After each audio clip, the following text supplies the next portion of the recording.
no organized sports, no lines. Yeah. Okay. She's a free roamer. We were at sports club for a long time, and Lauren actually worked there for a season.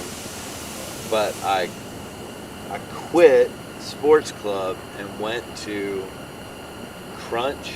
Yeah. Just because it's so cheap. Yeah. But I miss the steam room at yeah. sports club. Yeah. It's the best part of that place. Yeah. Yeah. But We're back up. all right, it sounds like you got the water cut off too. Learning new things. Awesome. Well, man, I appreciate you coming out here and hanging out with us. Absolutely. Yeah. Yeah. Yeah. Love Milker Hill, and love what y'all are doing and providing for the least of these. Yeah. Best job in the world. Yeah. Yeah. My prayer is that each person, each guy that walks through the rescue mission is that they have a Jesus encounter that is undeniable. That they can't say I never heard this Jesus thing. So It's shocking to me how many people in America are able to say that though. yeah. Right? Especially guys that walk in here. Yeah. But yeah, man, one life, one day, one opportunity at a time to see what changes. Awesome. Yeah. Great. Thank you. Yeah, absolutely. Thanks for coming out. Absolutely. You got it. Hang in there. All right. 11 hours to go. Yeah. We're under 12. We're almost at 11.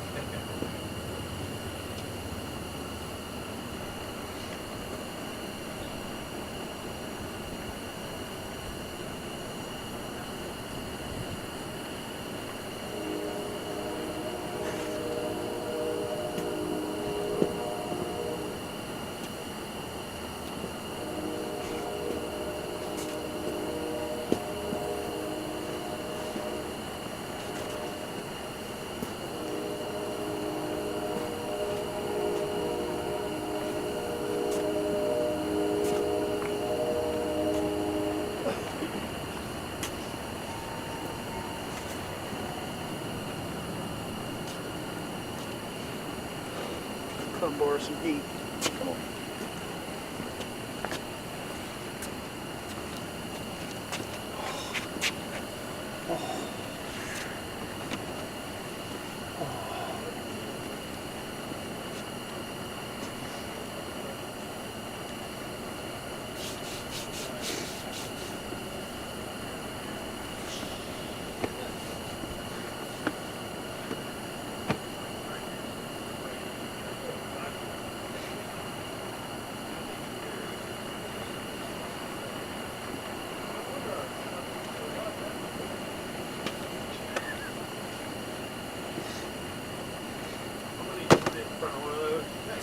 I was almost out. I know. When He old boy- he when old come boy up, showed you got up. salty. I was almost gone. I am soaking wet. Come on, have a seat. You got me. Use the restroom. Dry these pants out. Dude, these this heat feels so good. It's nice. Y'all, we just had a little bit of excitement. We had the live stream drop for a minute. Sprinklers. Braden fell asleep, closed his eyes for 10 seconds. I wonder if the sprinkler sprayed our power over there. Got 100%. That's waterproof. I bet they glitched right there. Yeah, the sprinklers just came on. Oh, are we running on the backup power? I don't know. You said something made a noise?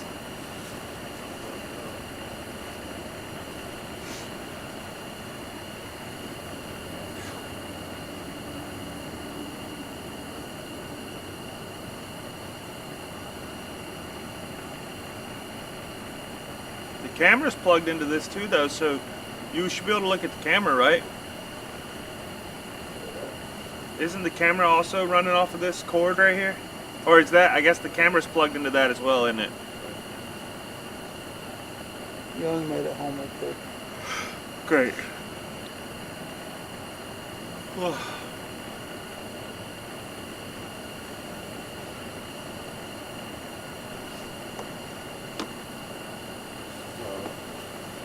What's up?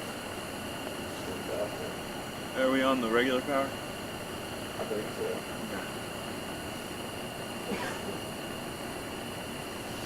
Anyways, guys, what just happened was the sprinklers came on at 3:50 in the morning, and I went to grab something and got soaked.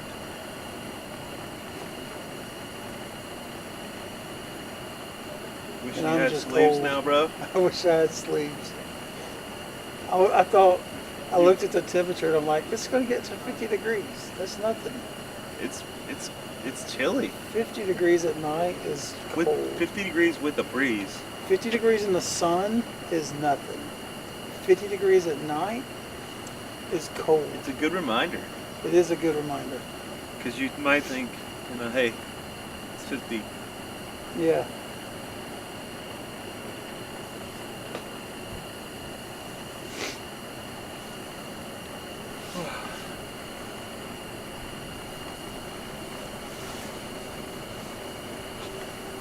Can you believe it's 77 days till Christmas? I can't believe it, man. Christmas Day is 11 weeks. Was 11 weeks. Part of what I love though is that whole season from November 1st. Yeah. Through. Yeah. Yeah, it's so good. But then that follows with not the worst season, but that worst little time of year of when it's all done. Yeah. You know, after January 2nd or 3rd. Yeah. And you're like, oh, I would take my wife on a trip though on the 3rd. are you? Yeah. Where you Just for taking 2 her? days. Oh. Why did I ask that I would question? take her down I'm to sorry. a resort down there. I should not have asked that question. You know where I'm taking her. Just Kelsey? Or? Well, we think we might have some friends going with us, just Okay. the 2 of them. Yeah. Originally, it's just gonna be me and Kelsey. My mom's gonna watch the kids. Awesome. Yeah.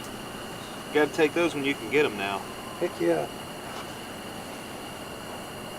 I remember when Jennifer and I, her parents used to watch our girls while we went to New York on a mission trip to spread truth. Is that hot coffee now? I cut that thing Look at on. that thing's steaming. And those are blessings when they do that. Oh yeah, when they When take the them. parents take the kids. Yeah, we are done. We don't have anybody. This is it. This This is is peak window. It's me watching right We got now. nobody. We got nobody. Well, it probably doesn't help that our I stream ain't got dropped. Oh, you nobody. can't. Copyright. Well, you can We only ain't got nobody. You can sing it under 10 seconds. No Van Halen. Come on, We got kicked off. Y'all been singing songs, haven't you? Well, you wouldn't know. You've been You sleeping. better snoozing. I hope they did that power for real. We were saying 50 degrees in the daytime is nothing. But 50 degrees at night? I said it this week. I was like, 50 degrees. It ain't 15 degrees, No. but it's not But warm. It's not warm. It's not balmy. This one is Can I interesting. get some breakfast? Please, man, get it. See if we can. Breakfast of 6 of 'em. champions, man. And Ruffles. As riches. Where's Young at? Did he win? He went home. I already know what that Ryan is. kicked him out. Ryan said, get off the bench. Get off the bench and go home. I did. I'm unashamed of that.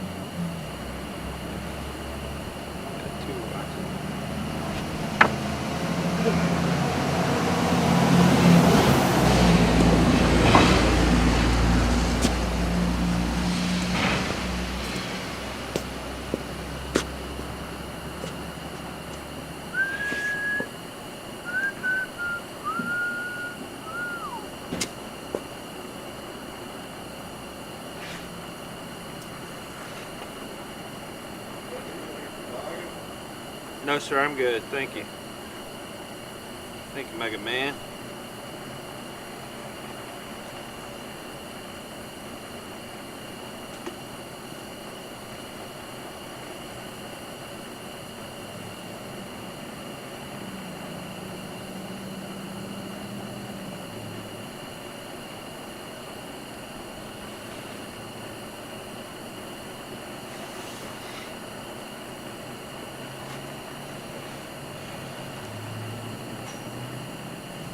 second window on here is so interesting.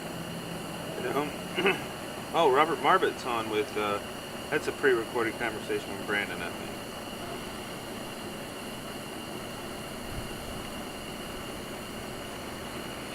think.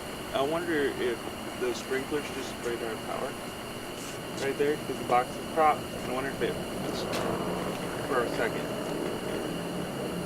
It happened right when sprinklers came on. It happened.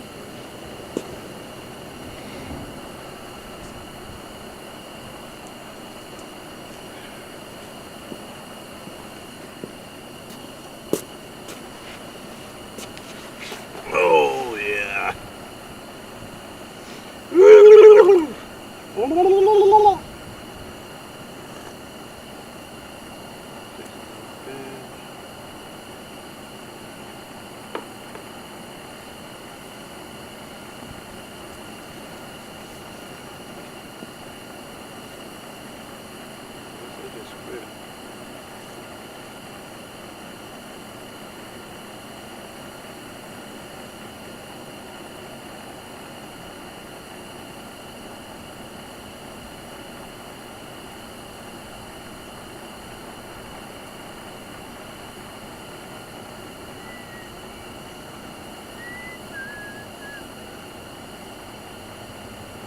That wind needs to go away.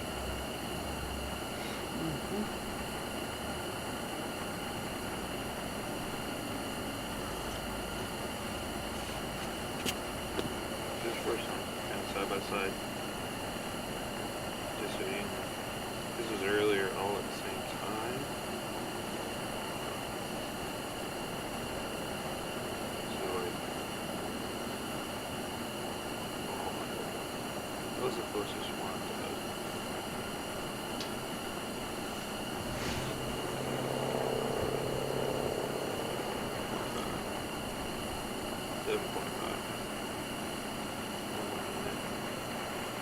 Most of them are around there. So it's cranking. Actually, it's standing behind us.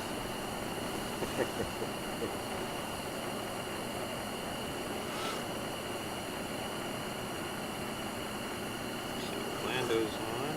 We got one person watching it. This is the dread hours of the night.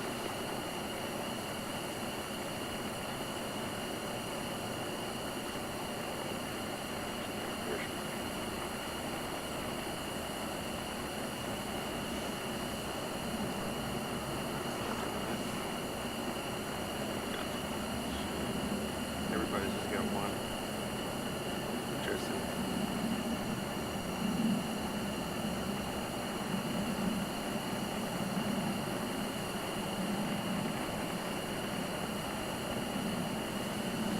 I really love our bench setup. Like,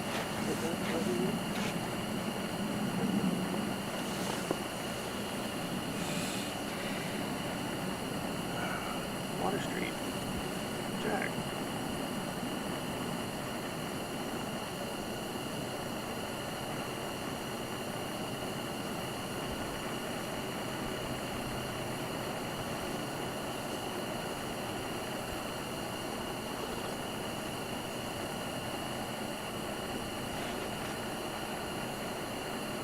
Drop. Oh yeah. It's at 2.8 and he drops. Do you want a coffee from QT? No, I just drank some of that. Do you want a coffee from QT? Who's asking? Adam. No. No, sir, we are good. What time's he coming? 4:30? 4:30. 4:30 lied. Wow. Refuge of Hope. Where's Refuge of Hope? Canton, Ohio? What's the weather up there? Look at that. It's cold. Very.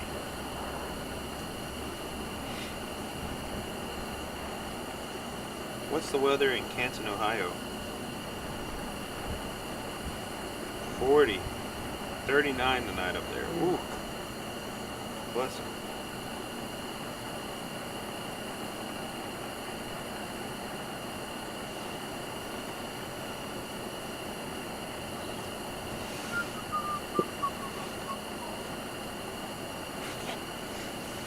We got 1 degree to go. 1 degree south.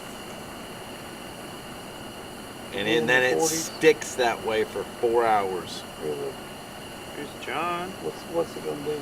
It's getting ready to drop to 52, 52. and then it doesn't creep above it until after sunup. What time is sun up? 7. 7 something.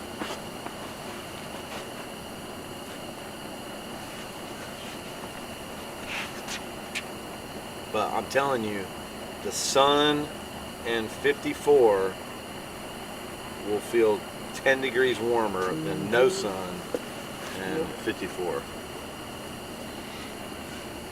John, House of Hope, Hope Star. These are all our people.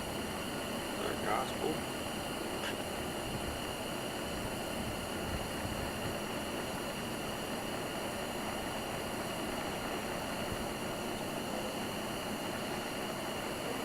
Where's their live stream? That was their first one. That's Yes. their current one.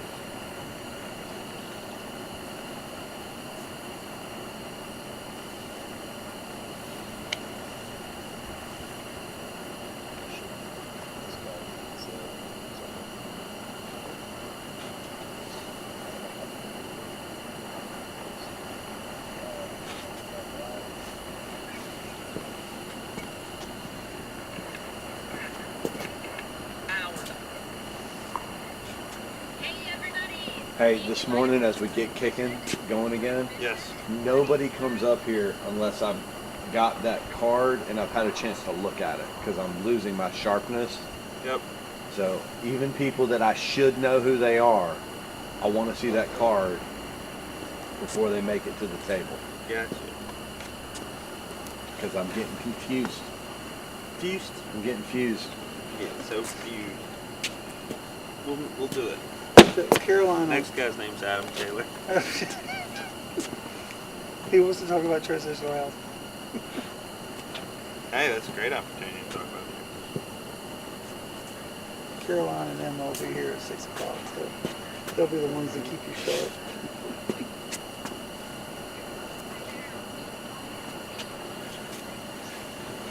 Oh.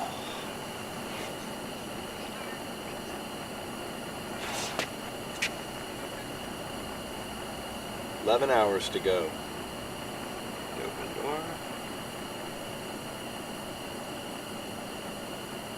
Basically, my normal work day is starting now. I'm up at this time, and I'll get off early. Yeah, there you go.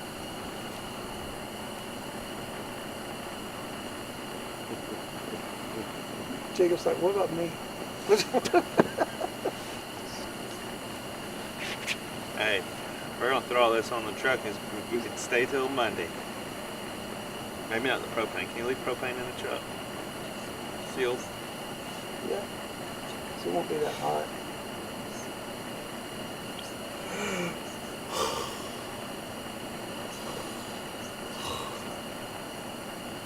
I gotta go call a football game tonight.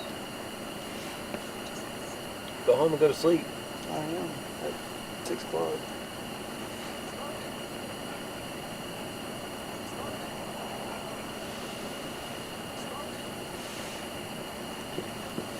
I'm going to do my daily chess puzzle.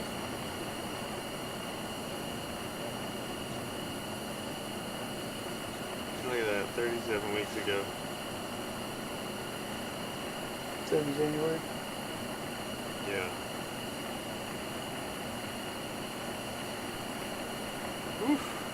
It'll make you feel cold just looking at that.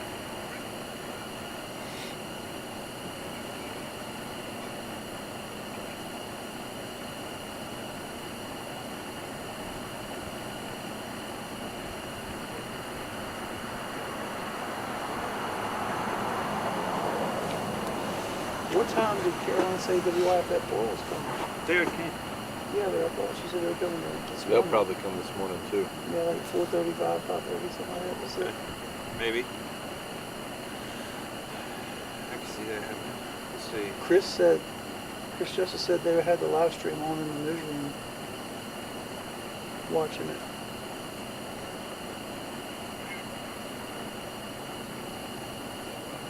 He's said what now? He said they at 4 at the studio. Yeah. They had the live stream on in the newsroom watching it. They had this. Oh, Well, it's very entertaining. He sort of been at 10 o'clock, 10:30.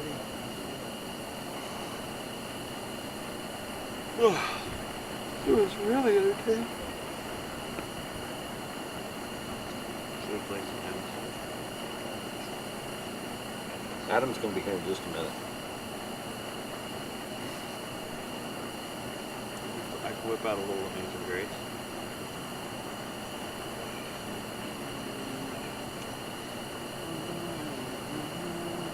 So all 7 stanzas of Just As I Am. You know all 7 stanzas? I've,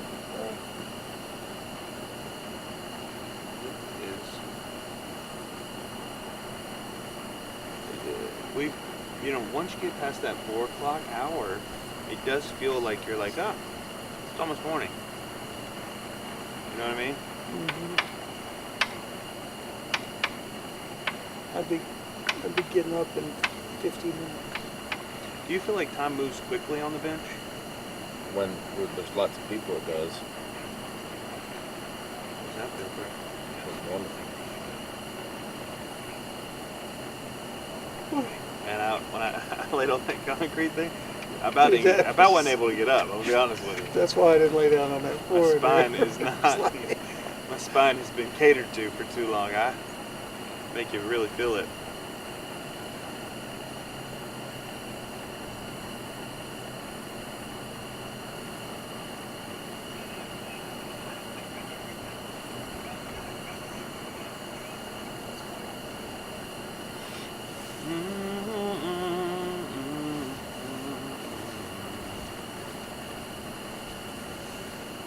Pretty sure I smelled denim burning. Or skin.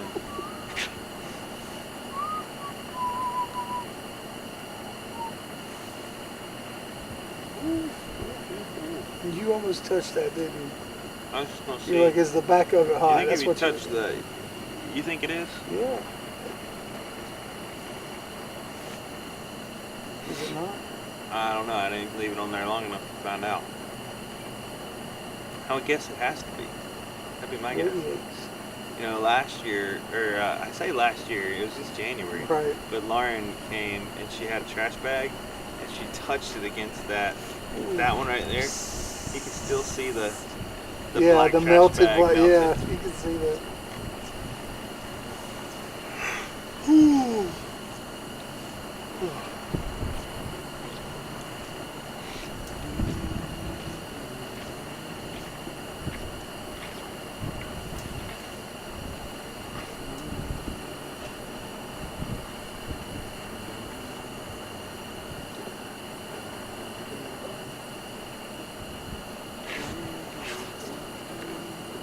These will be hustling and bustling today down right up the street because they'll be setting up for Well, FFG. Miss Menda told me that on the news yesterday they said there were kickoff stuff Thursday night. Yeah, there might have been. They had Oh, blocked man. some streets when I went to get supper. They blocked some streets. Oh.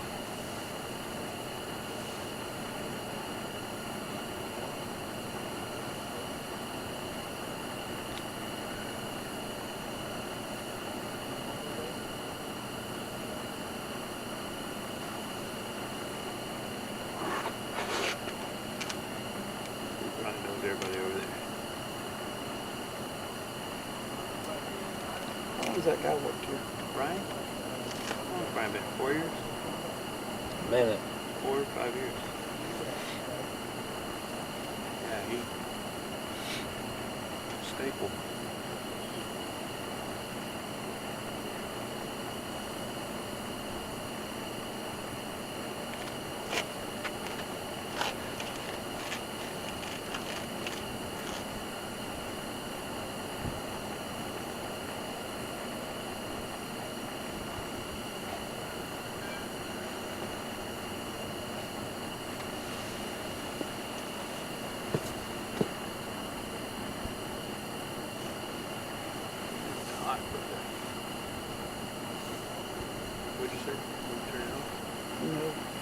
I didn't hear that.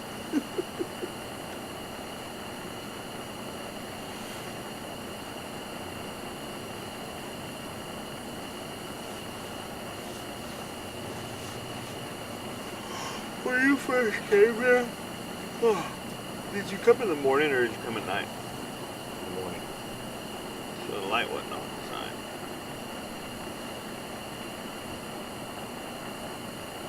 Keep the chicken process it. Did you have to wait in line in the morning? Oh, that's right. You have to walk in there.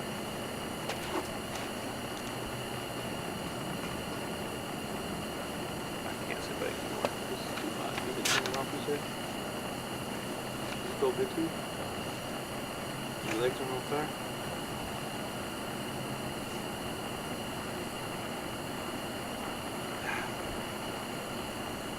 I have a delicate temperature range. I'm shocked that you threw That's on way the too sweat. hot, bro. No, man. I'm shocked I that was you on top of my leg here. It's right here. So move your legs. I am moving. Look at. Ooh! 4:15 in the morning. For all of you early risers out there, we better do our morning aerobics. Woo! Don't you go to the gym this time, right? Mm-hmm. Well, let's get it. Let's do it.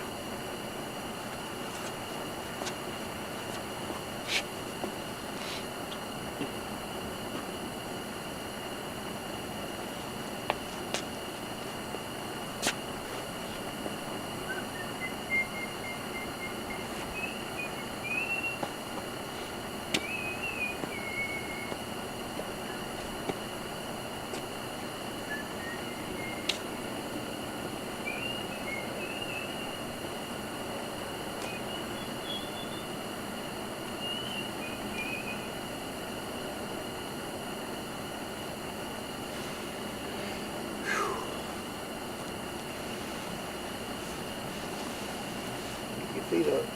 Hands down. I gotta get up and do interviews in like 5 minutes. You got 15 minutes, man. I'll let you know when he's here.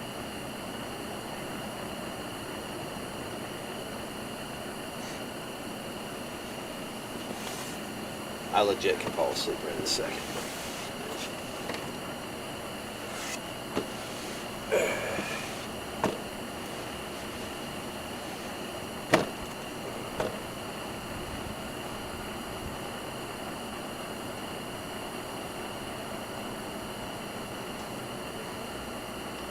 This is a bench, folks.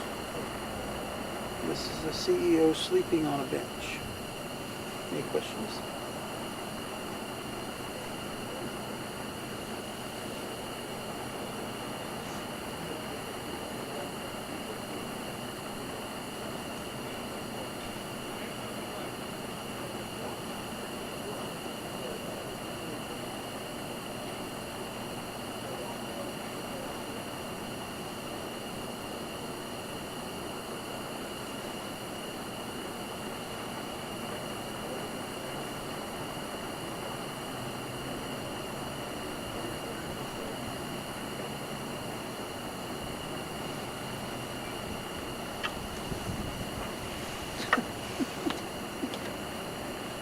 Here's my date. If it weren't for bad luck, you'd have no luck.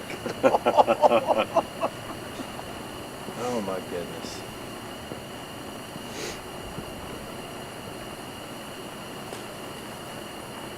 Braden, you awake in there? Said yeah, like it was a foregone conclusion. Yeah, of course.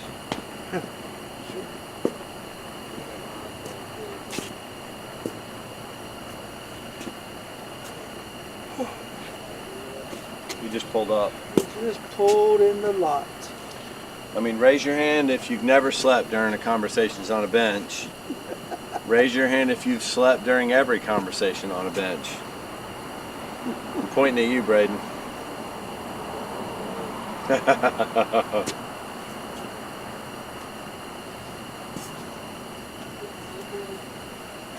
No. I was almost It was out, almost out. and I had a surprise guest. Kim Evans says good morning. Hey, Kim Evans. We got 4 people on.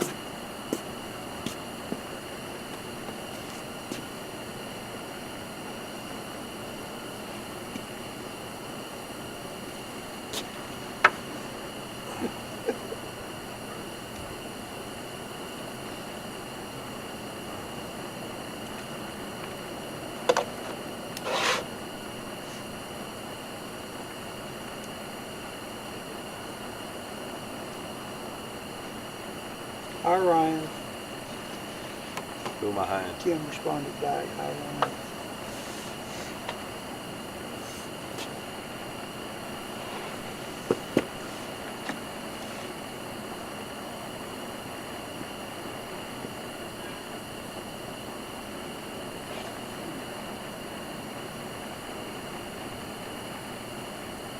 Can't believe Jacob accused my dad jokes of being too cerebral.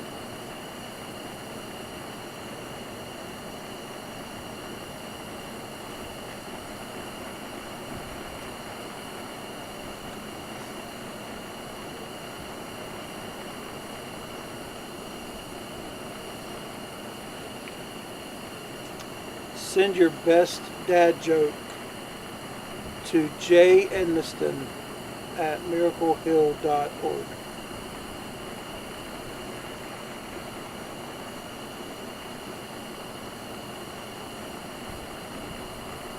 The harder, the better. Make him think.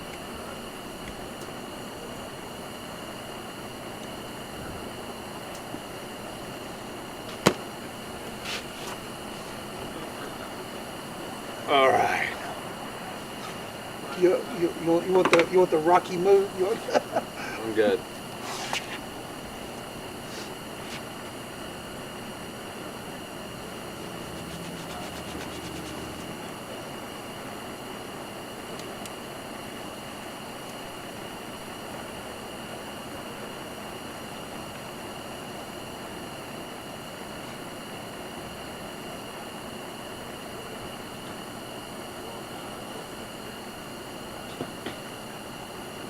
What's your favorite event that Miracle Hill does every year? You had to pick one.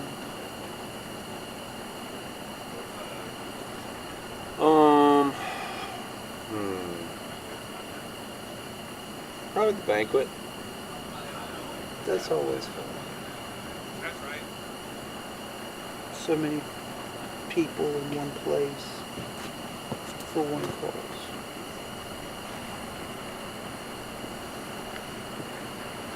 Are you eating Where you get pizza from? Pretty cold pizza. BDI had pizza, 2 large pizzas delivered to us yesterday. We didn't know that it was for us originally. It said for Margie. So there's From BDI? Really? Woo! See that? I was just burning, man. You smell that. That This actually is worked. serious heat. That actually worked. I asked her, what's your favorite event Miracle Hill does every year? You pick one. What's your favorite event? Me? Yeah.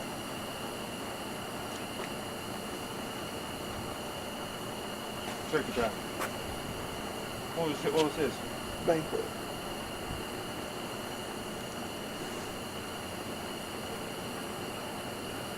There's a lot of work in the banquet. The banquet's higher stress, but very rewarding.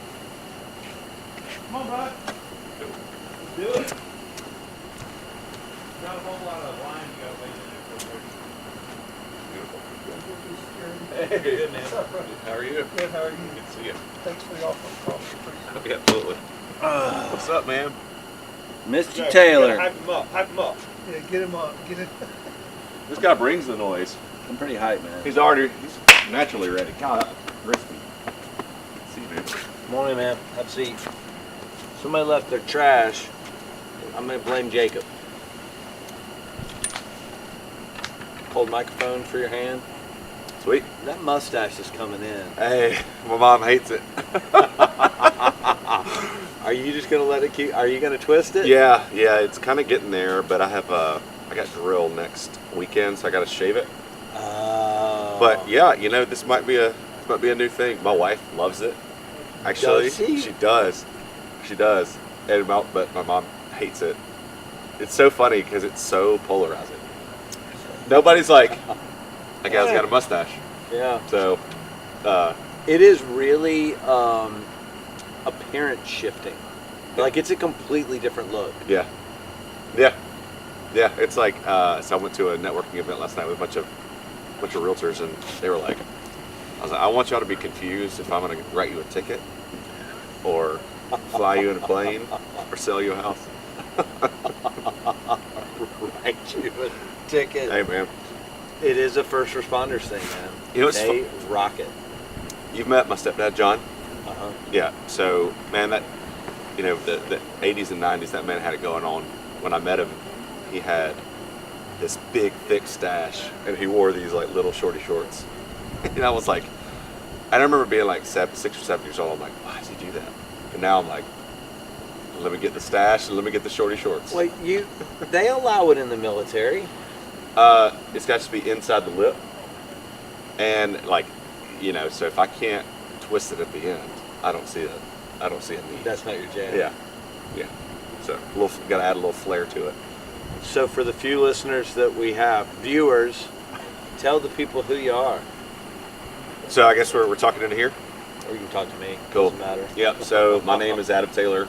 I'm born and raised pretty much in the upstate. Born and raised in Lawrence.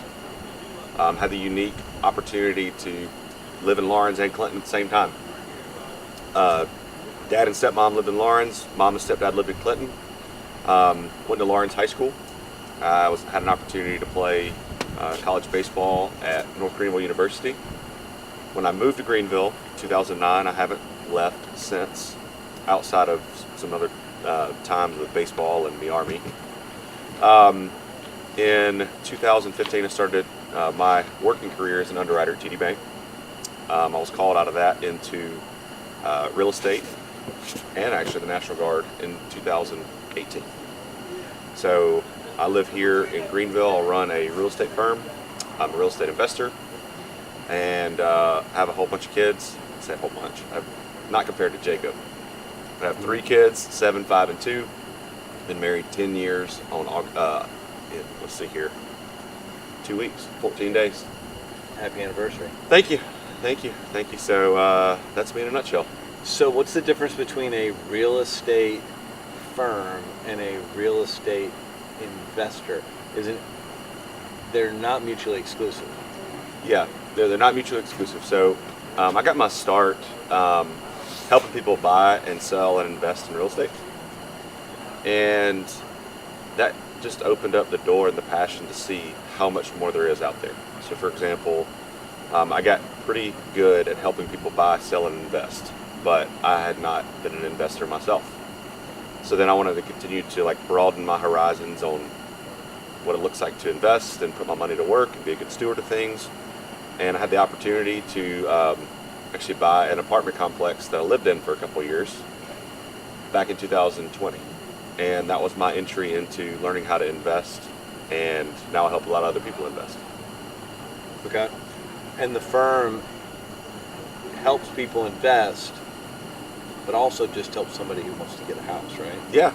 I mean, our bread and butter really are folks that are just looking to help buy or sell homes. Moving to the area, first-time home buyers, veterans, 10th-time home buyers. Not a ton of people actually, want to be a landlord and do that side of things. So yeah, we help just the standard person that's looking to buy or sell anything. Anything. maybe not RVs and stuff. we're not chattel dealers. But residential. Yeah. Yep. Commercial. Yep. What's the biggest property you've handled? This one was really fun. So we haven't talked much about your mindset, which I love, by the way, on things, and I feel like I need to know more about. But I got an opportunity back in 2023 to work with a 7-time fittest woman on the earth Okay. in the CrossFit Games. Yeah. What Um, Nordic name did she have? So she was actually from Australia. So her name was Tia Claire Toomey. And she's one of those people that are Yes. great at everything she does. Her and her husband Shane and my best friend Nick run a massive functional fitness company out of Nashville, and that was about a $7 million transaction. Very complex, from the lending side to the real estate itself side, to some drama there right before closing with how the sellers were leaving the condition of the property. That was this part of my beard used to not be gray. That would turn me gray, but that was an incredible story. So $7 million. Okay. Yep. So why sit on a bench and talk about homelessness? What's your passion in it? You know, I'd say the passion is curiosity. It is curiosity of all that you do, all that Miracle Hill does, and it's really cool how God's weaved Miracle Hill back into my story through folks that I love and care about. And I feel like I'm just kind of peeling back the layers of the onion. So I guess I'd maybe turn the question back to you. Is like, Come on. somebody who is, new and learning all the things that Miracle Hill does, specifically regarding homelessness in Greenville. What do we need to know about it, and how can we get on mission with you guys? So I'm going to give you two different answers. So if you're a person of faith, the most important thing you need to know is that caring for the least of these is close to the Lord's heart. But you can't read Scripture and escape the fact that the work that Miracle Hill and other organizations are engaged in is like what Jesus would be doing if he was here in the flesh, right? Like this is his jam, Yeah. helping the least of these. For somebody regardless of faith, I think maybe the entry point is to understand that if everybody is involved, it lifts all of us up, not just people experiencing homelessness. Yeah. It lifts us up. You just gonna walk straight through? Are you half asleep, man? What's going on? Come on. Tara Whitman Webb says. Oh, tell her I Good said morning. hello. Good morning. Good morning. Good morning. Kim Evans says, "Good morning, Ryan." Yep, I already said hello. That's why I Kim. walked in front of the camera. You Sorry, just guys. kind of stumbled through. I'm hanging in there, brother. Let's go. Okay, Sorry, lifts keep us all up. So emotionally and mentally, it lifts us all up, because anytime that we're reaching out a hand to someone else in need, it fulfills something within us, right? At some level, helping others is self-fulfilling. Yeah. Okay. Yeah. From a community aspect, the more that we can help everyone succeed economically, it makes the whole community stronger, because you're eliminating drains on society. So, each individual has got different gifts and talents and passions. And so if somebody does dig in at that level, then I would say, hey, dig in a little bit deeper and see where maybe you can use the gifting that you've been given to be part of that solution. Yeah. So good. What delineation, what are your thoughts on financial gifting versus like actually showing up and doing something? Yeah. There are some people, this is going to be controversial what I'm getting ready to say. That's what I'm here for. There are some people and their gifting is financial. I have a particular friend of the ministry, and he was gifted with the Midas touch, legitimately. Yeah. He's an entrepreneur, and he has built an empire in which he built and sold many empires within that empire. God gifted him not only with the ability to make money, but with the heart to give it away. Like, that's a gift. Yeah. Right? Not everybody feels comfortable doing that for a variety of different reasons. Now, I would still, if he was sitting here right now, I would still encourage him to get his hands dirty. Right. And he does, Yeah. to be fair. Okay. He Yeah. does. Yep. So I think that people, well, a wise man once said, if you want to know what somebody values, look at where they put their time and their money. Mm. If you value helping others, then, you know, you got to give to where it hurts. And it could be either, it could be both. Right. And I'm not here to tell somebody which one it is. Yeah. Yeah. I love that. Yeah, gotta give to where it's you're sacrificing something. Yeah, you know, Jacob's responsible for, well, he's not responsible, the Lord's responsible. Jacob handles all the gifts that come into the ministry. And, you know, we get a $10,000 gift at the same time that we get a $2 gift. Yep. And in some cases, the $10,000 gift is worth less than the $2 gift, depending on the human It's being. the percentage. Yeah. Yeah. Yeah. Love that. Now, still send in your $10,000 gift. You're not excused. So, and I think Jacob could attest to this. I'm a guy that I want to do it all, and it's not possible. No. So, somebody who is just starting out of like learning about the homeless epidemic side of things, and then also the other things that y'all do, where do you even start to get involved and start to eat the elephant? Yeah, I think that you're doing it, you know, as we've engaged over the past few months in getting educated. You can't figure out where to, you know, put your time, your talents, and your treasures without understanding the issue.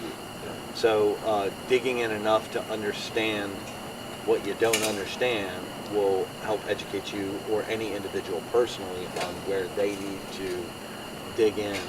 And, you know, some people are cautious, some people aren't. So, you know, somebody who's cautious might start with something small that they can do. And, man, Jacob always says, many hands make a light load. Yep.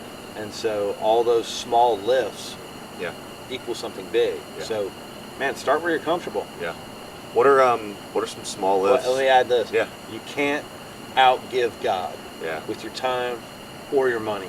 Yeah. So start with something small, and He will prove Himself worthy of that Yeah. gift. So cool. Love that. So what are some things over the next, I don't know, 90 days? What's some, you know, like obviously working on the transitional housing campaign with you guys. Been a lot closer relationship with y'all. Of course, when I talk to my mom, a lot of what we talk about is what's going on.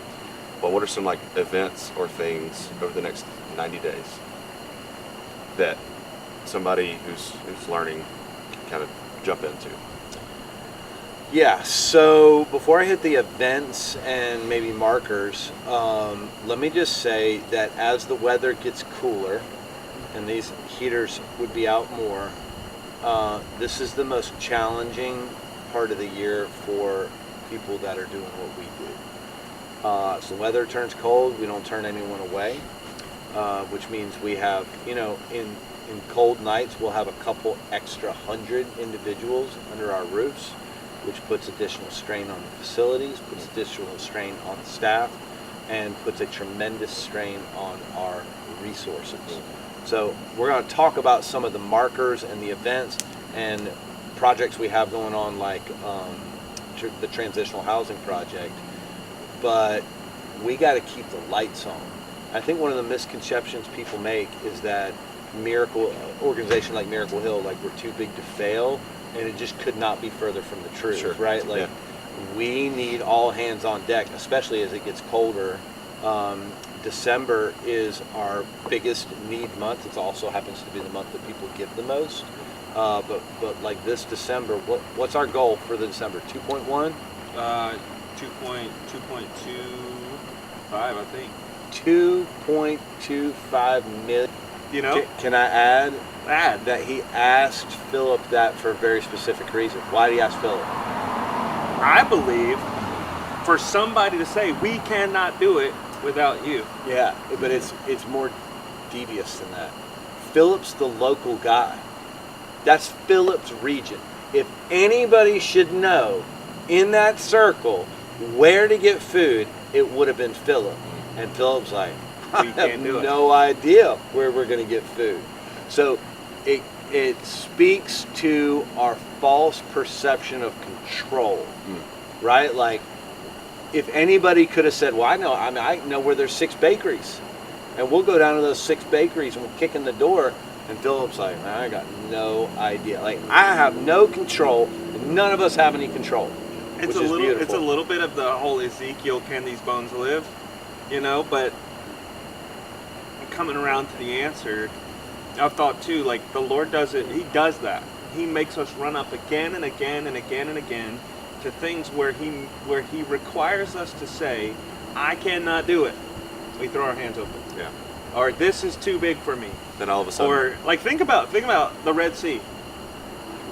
We can't do it, we're dead. And then the Lord's like, I got you. Or for the believer, for us, period, death is the ultimate. We cannot do it. And yet the blood of Christ. And so I'm getting used to, like, the longer that I'm in this with Miracle Hill, like,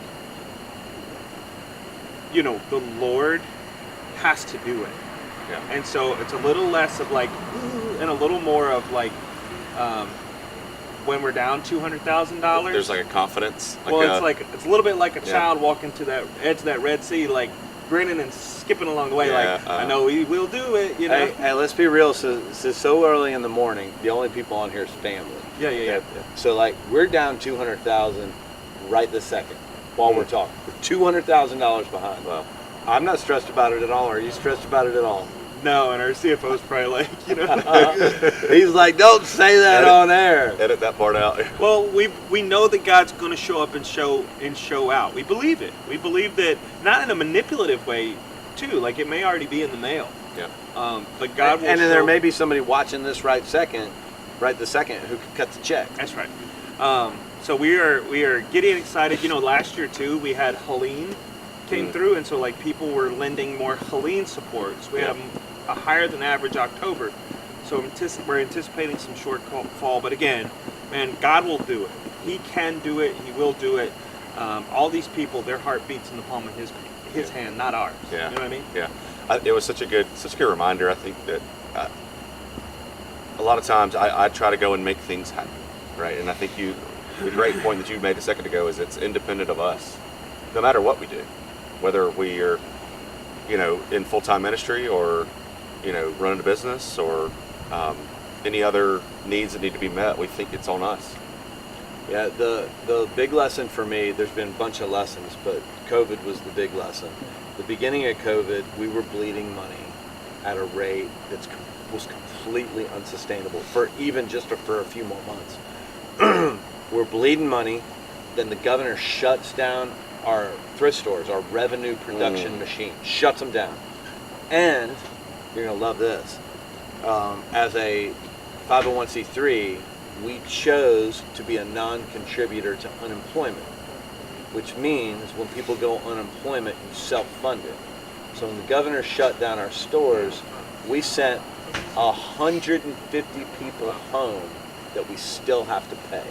Wow. Okay, so we're just bleeding money. Yeah. And we go into this prayer meeting, and there's 50 people in the room, another 50 people on the phone. And after we got done praying, person after person after person was saying, the Lord impressed upon me to just wait, like He's got it. And I'm a fixer. Yeah. Adam, that's who I am. Yeah, no, yeah. And I was like all but sweating blood. And I say that with all seriousness. It was the most stressful few months I've ever experienced in my life. And then God just poured it out. And it had nothing to do with me. And it had nothing to do with Jacob. It had nothing to do with any of the staff. Like, it was 100% Him. And I could not control it, did not control it, and had nothing to do with the solution. Yeah. And, you know, I am blessed to be a part of what happens at Miracle Hill, but Miracle Hill is going to churn along whether I'm sitting on this bench or not. Yeah. Because it's the Lord's ministry. So good. Yeah. Right? He's going to do what He wants to do. Yeah. Now, should I be a good steward? Right. Should I try to come alongside Him to figure out how to adjust things and change processes to best fit the needs of the ministry? Yep. Absolutely. Yep. But at the end of the day, He's the decision maker, not me. How do you guys draw maybe a line of distinction between being a good steward and just, I'd be such a good steward of all these things, and then either I'm not, or it becomes too big, and then it's an internal thing rather Yeah. than a faith thing. So my favorite scripture on this, which I feel like I haven't talked about it this go round on the bench, but I probably did last time. It's 1 Peter 4:10, which says, "As each has received a gift, use it to serve one another as good stewards of God's varied grace." Old King Jimmy says God's manifold grace. So what does that mean? It means that every gift we have, our finances, the boots on my feet, the shirt on your back, the breath in your lungs, the brain in your head, are gifts given by God that we are called, Scripture literally means, to be a manager of. Yep. Okay, so He gives us the gift. We're supposed to manage it on His behalf. To what end? Okay? God's manifold grace. Now, the only manifold I knew before I studied that scripture was in a car. Yeah. Right? Right. You know what it means? No. Hey. Mama's here. Good morning. Good morning, sunshine. And how are you doing, sir? I'm great. I'm great. Coffee. I'm taking a look at Adam's mustache so I can grow one just like it. Listen, you don't even need to get me started on the mustache. I told him the other day, well, I can't even say what I told him the other day, but anyway, I told him I didn't approve, but he is not listening to his mother. Okay. Manifold means many different colors. Mm. It's a direct translation. So we are given these gifts to manage on His behalf for the many different colors of grace in other people's lives, right? So I am responsible to manage those gifts. Like, it's not a choice. Like, stewardship is not, should I do it or should I not do it? I'm responsible to steward all the gifts on His behalf, what I have internal with me, and then what is entrusted to me. So it's not at odds with faith. Right. It's in conjunction with Right. faith. I think that's where we can step in and screw it up. Yeah. Yeah. The question was, like, how do you step in and have the mindset of stewardship and just overwhelming faith? Because I think Yeah. sometimes It can. we can think that we got this, That's or right. So anyway, Yeah. So we are faithful in to trust Him in the same way that we should be faithful to steward on His behalf. Yep. And knowing that if we're headed down the wrong direction, not in line with His will, He's just going to move us out of the way anyway. Now we can So good. we can work to screw things up. Yeah. Right. You know, if we get super far ahead, but if we're cognizant of both of those ideas, then the chance of that's much less. Sure. So good. Yeah, so back to the prayer Yeah. meeting, like the answer was don't do anything. Right? So the stewardship in that regard was to not steward anything. Yeah. Which is super difficult. And was that what you were feeling led to as well? No. So, great question. So, I was so stuck in my own junk, I couldn't hear nothing. I was too much in my own garbage, Yeah. thinking that I was supposed to control something, Mm-hmm. and it wasn't my job to control anything. Yep. And so it was the faithfulness of those around me that heard that. Yep. That heard, don't do anything. We left that meeting, and my predecessor was in the meeting. Even though I had already moved into the CEO role, he was invited to the prayer meeting. And he said, "Man, isn't this such good news? We don't have to do anything." And I said, "No, it is terrible news. Yeah. I want to fix it." Yeah. And there was no fix. Yeah. The fix was to get out of his way. So you were in a season of kind of walking through your own garbage, your own junk, like you said, but you still had the community around you, and you were sensitive to hear from them, understanding where you were. Yeah, Is that- think of how yeah. ignorantly prideful the thought was. Like, I thought that the Lord had moved me into the CEO role to fold up Miracle Hill in the first 6 months. Like, Miracle Hill's got nothing to do with me, Yeah. right? Like, it doesn't have anything to do with me. Yeah. I am simply been asked to step into a stewardship role to stay out of his way, right? It's not going to rise or fall based on me at all. Yeah. Such a prideful thought to thinking I had anything to do with the equation. Yeah. Yeah. Is that what you were expecting to hear at 4:30? I'm just trying to walk in Adam and got me catch woke up, man. I was almost out earlier. Uh-huh.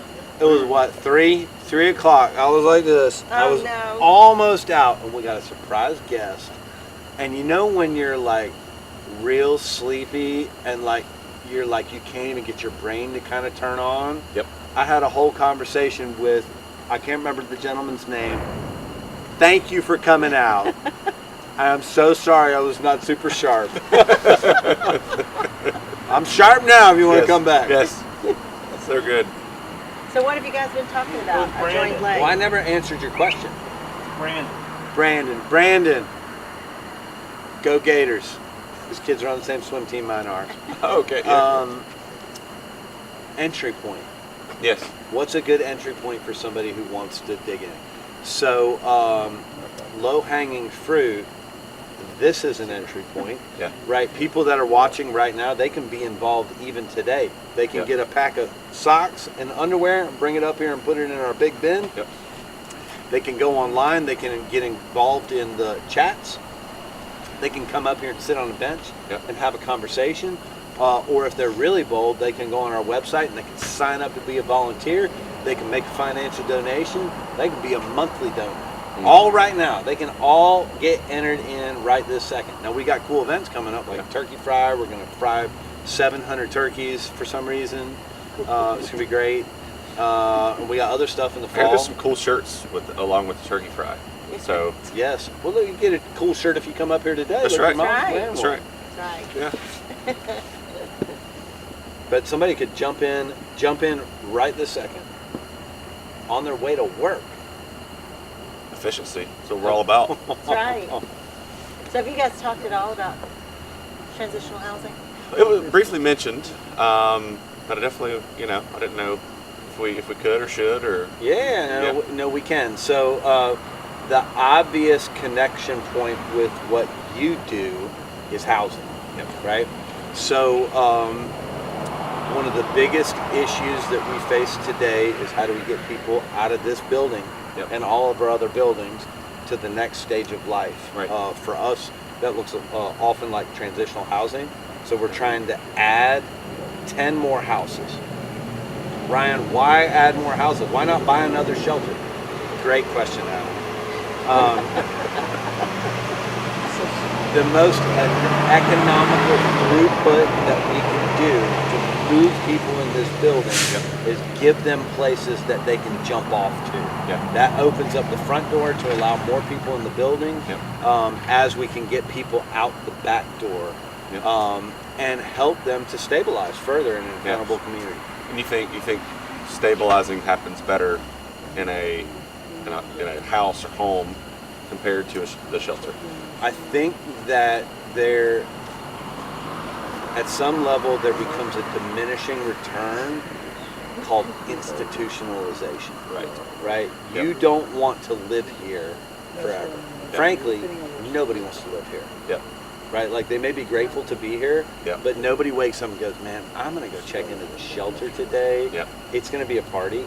Yep. Nobody wants that. Yeah. Everybody wants an identity where they know who they are, a direction, they know where they're going, and in this case, a jumping off platform to get there.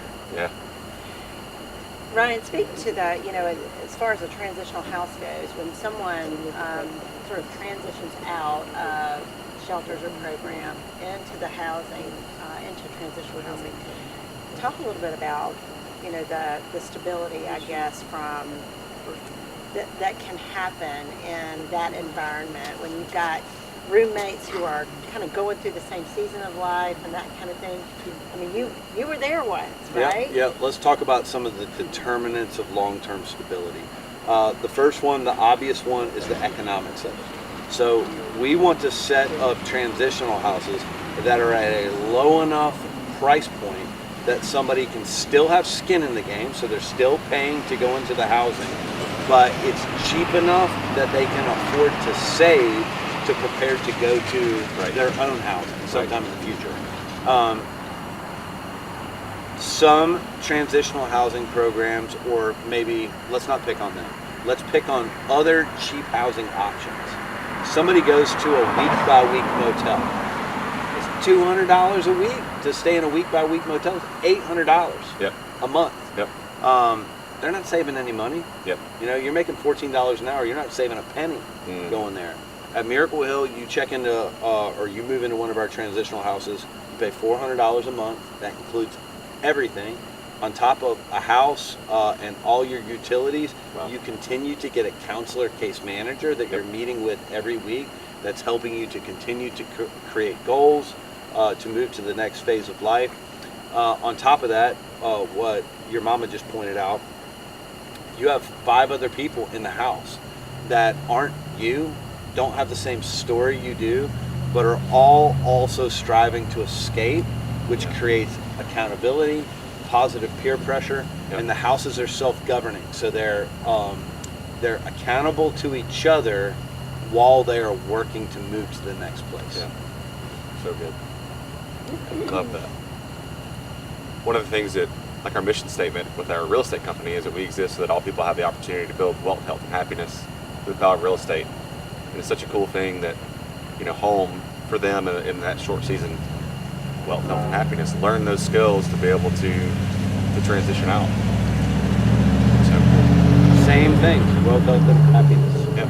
Yeah. Yep. Yep. How do we do? I think you guys did great. Yeah. Yeah. Tara Webb said hello. She was watching. She coming back. You're like, Come back to run the meeting. Adam, what size donation would somebody have to make to Miracle Hill right now for you to shave the mustache right this second? don't do it out. I am fairly certain my mom would make the donation right now. Oh, never mind. I take it back. I take it back. Go get my That's about to say. Mom, I told them I want people really confused if I'm going to write them a ticket, Yes, fly them a plane, right. and then or sell them a house. I told him he looked like Mario Kart. The guy in Mario Luigi? Yeah, like isn't that Luigi? Doesn't he have You just called him Luigi because he's taller than Mario. Yeah. Well, she said the guy in Mario Kart, and she said the name Mario clearly wasn't Mario. Yeah. So I had to. You know who it is? Yeah. Who's the only one that doesn't have dark hair? Wario. Wow. Yeah. Yeah. I used to play with him on what's the golf? The old, that's right. That's Was it. That's it. You must be the Monopoly. Yeah, that's right. Ace Ventura. There was, these things were real blonde, but sometimes I'll put, I have done it before where I put mascara in it, and it turns this then it just really gets really dark and big. Tell people that. No. Well, so It was your mascara. as a, probably as a was. baseball player, so here, you actually came to the game. I don't know if you remember this. So played at North Greenville, and we were very good while I was there. And we were playing Southern Wesleyan, and Southern Wesleyan was not very good. Sorry if anybody played on the Southern Wesleyan baseball team. So a bunch of us guys shaved mustaches, and we wanted to make them real big and thick. So we put mascara in there, and our coach was like, "Y'all are crazy." So then we go out and get beat like 15-0 by a team we were supposed to beat 15-0. Your mascara stashes. And we got back, and he didn't say a word to us after the game. And he called us out after the game, all of us that did this dumb stuff. It's like, you're gonna shave your mustache, and you better drink a lot of water because tomorrow's gonna be real tough for you. Oh yeah. So we got run all over the place. Well, I do have to tell you one story about hair with Adam. So it was the first holiday season that we were living in North Augusta. John was police chief at the time, and I had just gone to work in the hospital. And Adam was off at college and came home for Thanksgiving. And what he failed to tell me was that he and all of his buddies did No Shave November. And so I guess that's common, but we were so excited to take Adam to church with us for the first time and introduce him to everyone. And he looked like, A woolly he booger. walked in the door and I said, what happened to you? And he said, oh, I forgot to tell you, I haven't shaved since October 31st. And I said, you picked a fine time to do that. We had all these things set up for all these people to meet our son, who had not met him yet. And Yeah. there he did. He showed up. That's right. Anyway. Always gotta keep Jesus you most guessing. likely had a beard. I know. Gotta keep you guessing. I know, that's right. How long did it take to grow it? It's pretty quick. Okay. Yeah, like this is probably a week on the side here. This is probably a month, I would say. Well, thanks for coming out this morning, Tom. Absolutely. Absolutely. Great. So how many guests have you had in like the wee hours of the morning? Or like a special kind of just crazy? a handful. Okay. She sent me a couple times over and I chose the 4:30. She's like, you're special kind of crazy. It hit 4 o'clock, which is when I usually get up, and I was like, all right, I have a work day, Yep. and I'm going to get off early, That's right. Yes. right?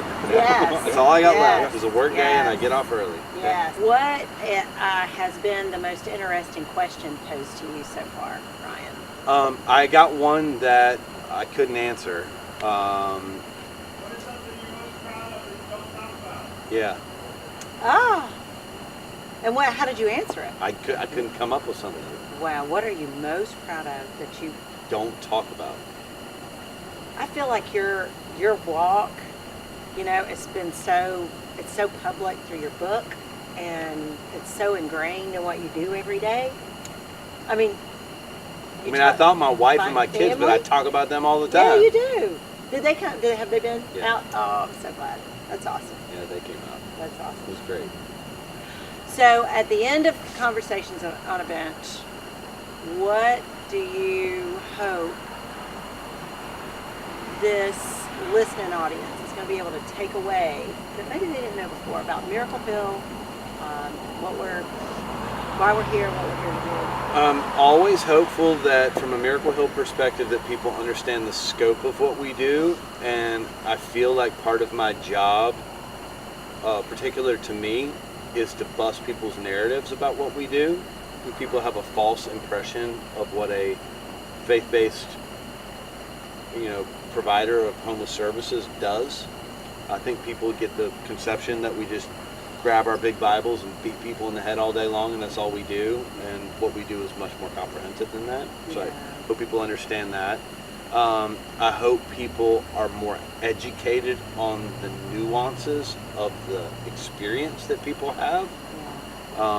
And ultimately, I hope people see the power of God at work in people's lives. That's a good word. Absolutely. Love it. Thanks for having me. This is great. Off to work? I mean, you look pretty casual. Off to the gym. That's why I chose this time. That way I can get to the gym and start the day. Sling some weights for me. And me. Certainly I'm try. missing my workout too. Me too. Yes, absolutely will. Thank you so much. Thank you, man. Appreciate you, man. Yeah, Thanks for appreciate everything. you. Yay. Come on over. Oh. What can we get you, Ryan? You need a break? I'm good. You sure? Yep. All right, I've got some flavored coffee over here. That ain't my jam. I you know. I figured it You was. just you drink a black for sure. Black, maybe. Braden, what's up, Braden? If I'm feeling wild, Yep. a splash of half and half. Okay. That's Just it. Just to change the color. What do y'all need? Do y'all need me to go get anything? I need you to put a jacket on. You're I'm not. you're not cold. No, I will be in a little bit. Y'all been out Get your here. shirt. Yes, Can I it's over help? here somewhere. There's one Give here. y'all a Is that it? break. Let y'all go You in know for a Jacob's minute. cold. He makes a beeline to this bench every time somebody moves off. I know. I got up at 3 I'm and trying I to be saw good you in support, that man. jacket. I'm a And I wingman. thought, It is colder than I thought. I think look at Jason over It's there. way, it's way colder than I thought it was Why going don't you to want me to go crank the car? be. No, I'm fixing to leave because you're my backup. I know. Yeah, buddy, go home, man. Go home and get warm, please. It'll make me feel better that you're warm. Not me. Yeah. I am the other way around. My favorite animal, my daughter brought it to me. Oh, love it. See, Jacob's like, no, dude, you signed up till 6 The more o'clock. people that are suffering, the happier. No. If you ever feel sad, look up a video of red pandas pretending like they're attacking. It's the most adorable thing you've ever seen. My girls love the animal videos, so I have to do that with them. Yeah. Because they just kind of, they're not Yeah, fierce at all. They're not apex predators. You know, that's one thing I love about our Greenville Zoo. We need somebody from the Greenville Zoo to come up here. We have a red panda. Hey, Greenville Zoo. Greenville bring Zoo. the red panda up here. Greenville Zoo. You've got one. Everybody, bring it up here. Everybody tag the Greenville Zoo. Red panda on the bench. Yes. Yes. We'll make this will be a commercial for everybody to go to the Greenville Zoo too. We will move whatever you need us to move to get that red panda What up was here. the name of that guy who used to come on like the Jacob will douse himself in a Jack cold Hanna? hose to get the red panda up here. Jack Hanna. Yeah. Jack Hanna. Remember he would. Yeah. I couldn't tell if that guy was acting. Something always happened. No, he was legit. Yeah, please. Greenville Zoo. Bring your red panda. We love you guys. You know, let's brag about the Greenville Zoo. They have African painted dogs, or African wild dogs. Since when? Since, I don't know, like a month ago. Okay, so the African wild dog is my second favorite animal. Are you kidding? No. And so they have them at the Greenville Zoo. There's a pair up there. They have a new Africa exhibit. You know, one of the prizes for our Kids Ninja Challenge, if you raised over a certain amount of money, how much money was it that you had to raise? I think you had to raise $500. Raise over $500, then you got, one of the options was to get a zoo pass to the Greenville Zoo. Yeah, for family. So for your family, that's right. Not a bad deal at all. That was great. Go see the African wild dogs. That's a group text name. African wild dog. Wild dogs. That'd have been a great like cartoon name or something like that. I'll be right back. Wild dog. Wild dog. See you guys. See you later, brother. Appreciate you. Thank you. Just throw it down there with the red panda. Don't mind. It's mine. You want to wear it? Yeah, it's mine. Oh. Oh, I gave him mine. Oh, you No, have one too? This one's mine, yeah. Oh, I had mine in there. That's okay. I won't wear it. Let's see who's up. 5 a.m. Nobody's up yet. There were already a handful of people watching with us. We have 5 people on here. Mary Jane Clayton was one of them. Howdy ho, neighbors. All of our early risers at 5 a.m. Welcome. Now, interesting fact. What time do they start intake here at the Greenville Rescue Mission, Ryan? 7 a.m., correct? Yeah. So behind us, momentarily, you'll start seeing folks line up. This mission this one is pretty much full at all times. 99% full, 100% full, 99% of the time. Yep. So you'll start seeing some people lining up behind us right about now. They're trying to be the first in line to get a bed. So. Braden, did they cancel with Dallas? It's about 5:30.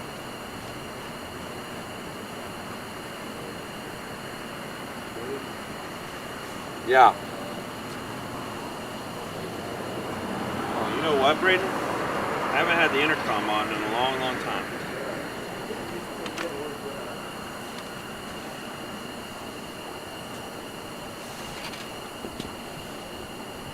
Were you supposed to be listening to this the whole time? Yes. Hold on 1 second. Hey, everybody. Sorry, we kind of phased out there. We are supposed to have a call with Dallas at 5:30. Anybody there? Fresno. Yeah, is he Dallas? Anybody from Dallas on? This is Dallas. Yeah, did you hear that call just now about your upcoming meeting? Yeah, 5:30 a.m. Dallas with Charlotte Rescue Mission. Yes. It's fine. Yeah. Jacob, do you copy that from Dallas? Yes, I think we're talking about 5:30 Eastern time. So for him, that would be 4:30.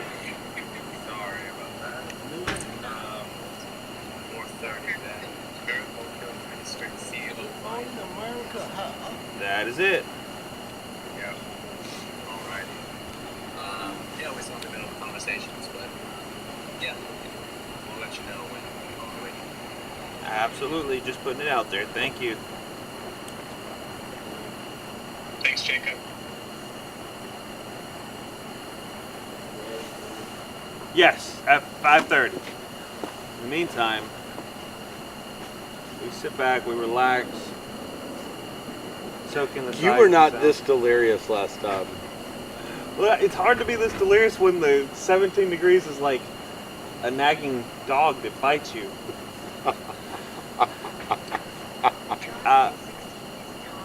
I think we were this delirious last time.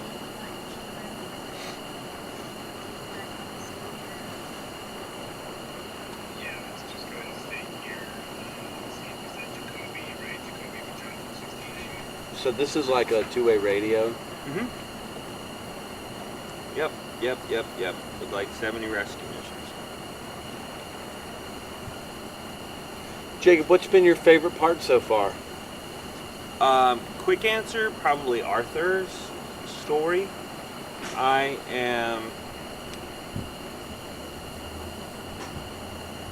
the thought that someone is so John 3:16. could ever reach a place in their life where they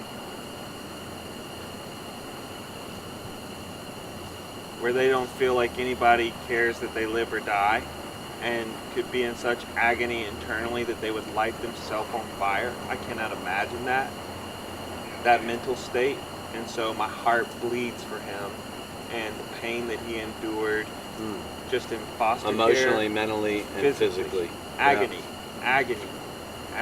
and for him to have the courage to say, hey, I have walked through this and I will not waste this opportunity.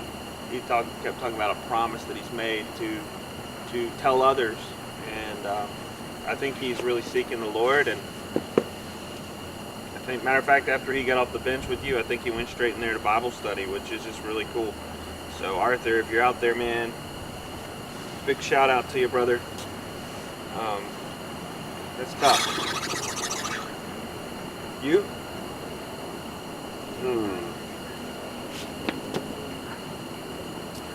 I really like seeing young people engaged.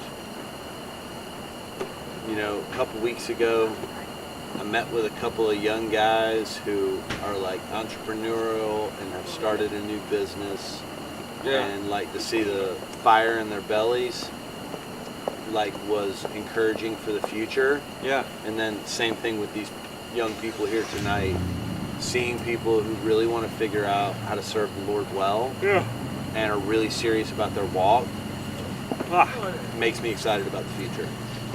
I agree, man. That was encouraging. I think Greenville Fellows group is a good group. Shout out to Carrie for all the hard work that you do with that group. Hey, Hey, Scotty, come back. Chase Alexander is watching. Ryan, I just got off, but running to Charleston to be with my daughter. Sorry I couldn't make it. Been on Lawrence Road paving all night. Chase Alexander. Shout out, Chase.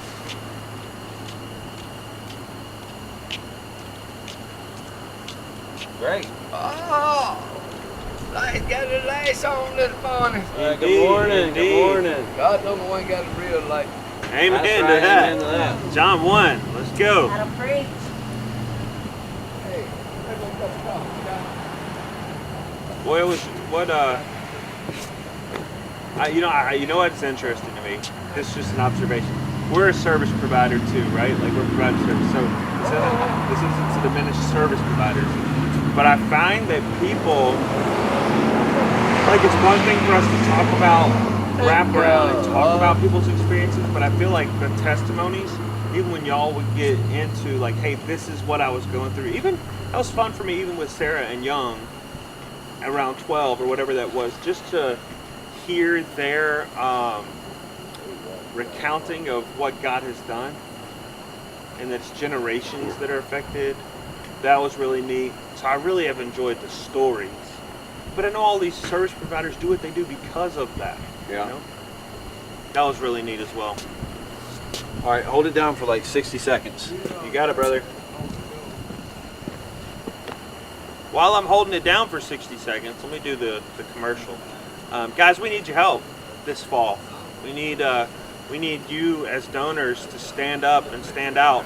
If you've ever considered giving to Miracle Hill, now is a great time. That's miraclehill.org/give.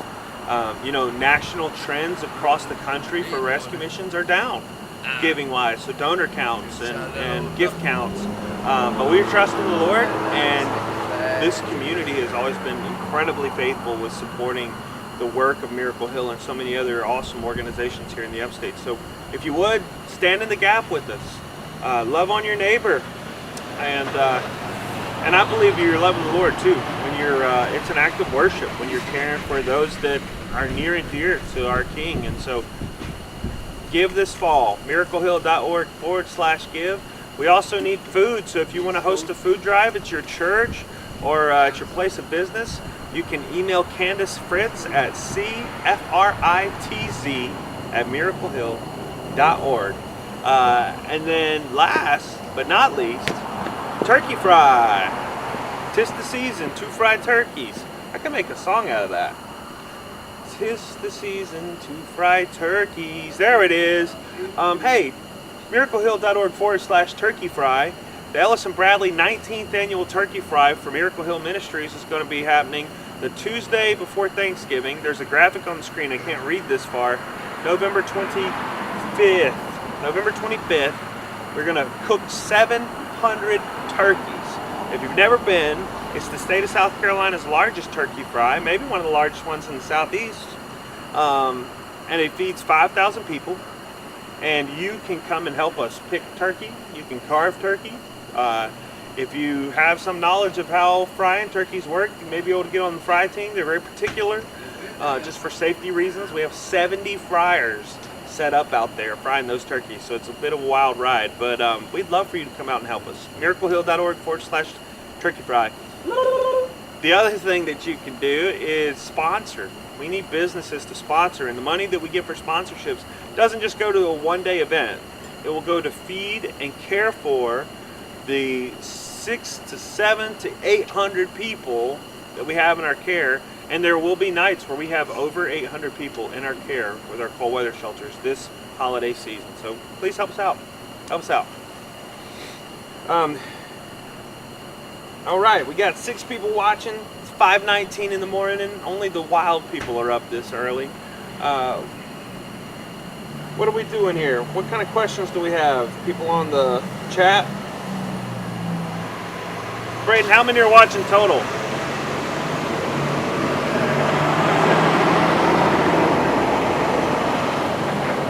8? All right. 6 on Facebook and 2 on YouTube. Ryan has just stepped away for a minute. Be back momentarily. Sure. Yeah. Can I ask you a question? Yeah, what you got? Yeah, I have a question I wanted to ask you about. Caroline's got a question. When people are interested in learning more about Miracle Hill, what's the best way for them to get involved, do you think? That's a great question. So the first thing that I would recommend is that you reach out to us. You can call our office at 864-268-4357, 864-268-4357. And they can ask for you, Caroline. Yes. They could ask for me, Jacob. Right. You can, that's probably the best way to do it. Call us. Yes. We'd love to take you on a tour. We'd love to grab coffee with you, tell you more about the ministry. We have a ministry overview book that is a great tool that we would love to put in your hands, where it'll give you a little bit of information about all of our different programs that we operate. So we'd love to put that in your hands, and then talk to you about volunteer opportunities, ways to give. I call it come closer invitations. Right. Come and see. Closer look. Yeah, so that's the best way. That's great. So if it was a family that wanted to get involved, Yes. Are children allowed to volunteer? In various forms. So children over a certain age That's right. can volunteer. So if they're 10 and up, they can volunteer in one of the programs with you, serving a meal to some degree, but they cannot serve with hot plates or sharp objects in a kitchen until they're 14 years old. But there are other ways that you can get involved with your kiddos. You can do food drives. You can do. You can pack little care bags that we could pass out. They can get involved in Kids Ninja Challenge. Kids Ninja Challenge. Do a lemonade stand. Yes. All kind of ways that you can be involved, but really it's best that the kiddos wait and serve with their parents when they're 10 and older in our programs. Yes. Sometimes there may be some special exceptions with groups and stuff like that, but those just have to be run through our volunteer team. Okay. Yep. Okay. So as far we were talking a little bit about turkey fry. So that got started almost 20 years ago. That's right. And it has grown every year, right? It has. I think it's kind of reached its terminal velocity, so to you speak. shouldn't have said that online. Yeah. Well, if we're going to fry more than 700 something turkeys, Right. we're kind of running out of space for fryers back there. I heard that when we hit the next big anniversary, they're going to do 1,000. Really? I think the world record's like 1,100, and I think that the goal was to break the world record. Maybe. So that would be next year? Well, he said 1,000. He said 1,000, so we'd have to do. The 20th next big anniversary would be. Just gave Jacob a. Woo! I migraine. think I got a twitch all of a sudden.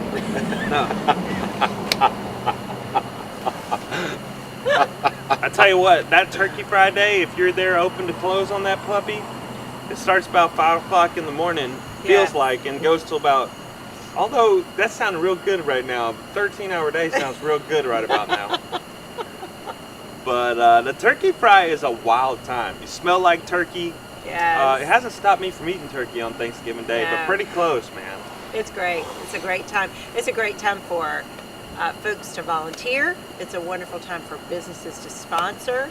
It is a great time. We have an Amazon wish list that is extensive right now. That it takes a tremendous amount of energy and effort to put something like that on, and there are lots of ways that people can get involved. That is right.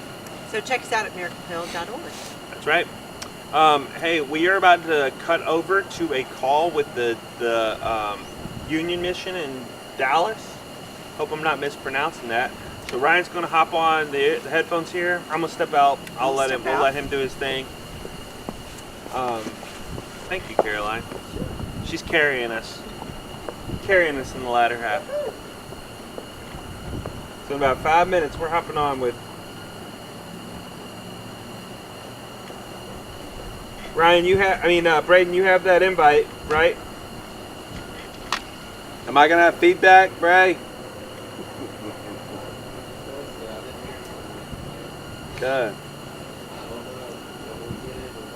We're going to find out together. Braden, it looks like you accepted an invite from them. I'm looking at it. Right. I don't know. It looks like they sent us a link. Woo!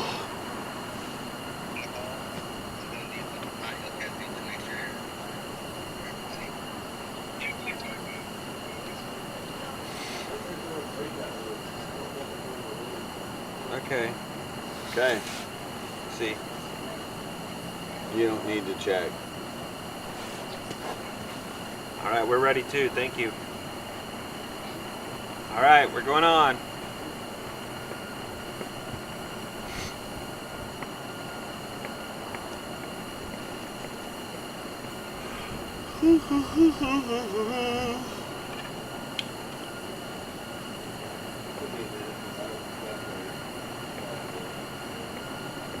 It sounds like she's moving us in the breakout room, Braden.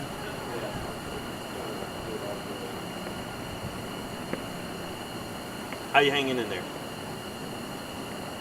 You sticking? Yeah, I'll hop off. There we go. I'm just trying to be supportive of you. I'm great. too early. That popped on the audio. It's too early for that. Can you hear it coming back through? Oh boy.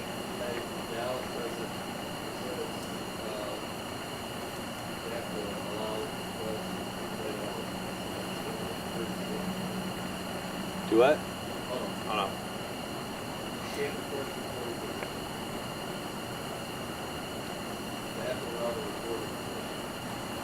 Hey Serene, it says that we need you to allow recording permission for us to get in this group with Dallas. Okay. Is it Jacob, are you using eCam? Yes, we are.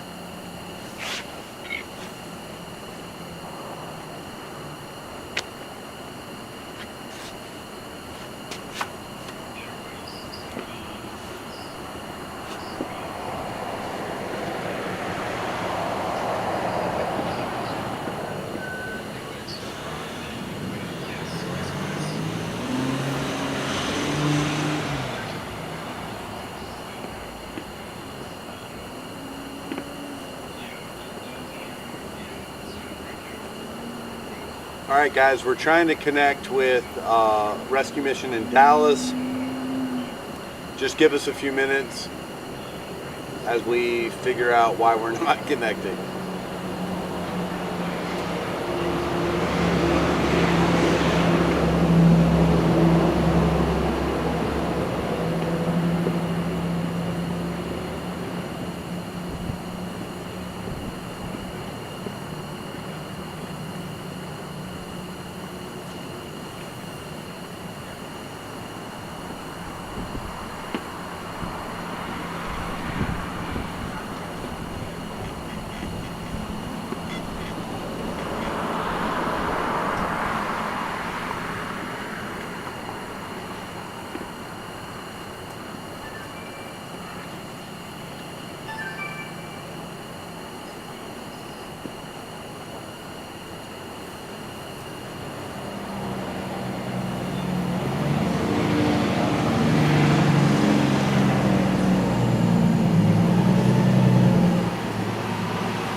What's up?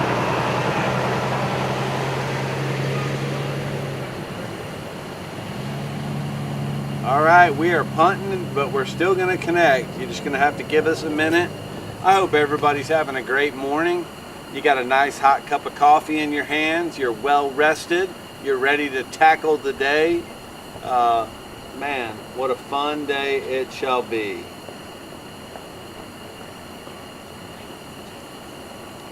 Our COO has shown up in shorts and a t-shirt, trying to just brag on how warm he is for some reason. Come on, get in here, Justin. You got a call coming up? Well, they were punting, so you can hang out for a minute. Okay. You have Bruce at UGM coming up? Yeah. Okay. With some technical difficulties this evening with the inter-ministry coordination. Have you had some connections? Because I saw earlier. Brandon is the only one. Brandon. Okay. That's it. We've had lots of good conversations, though. Yeah, it's been good. Mm-hmm. Any emergency vehicles come through? A couple.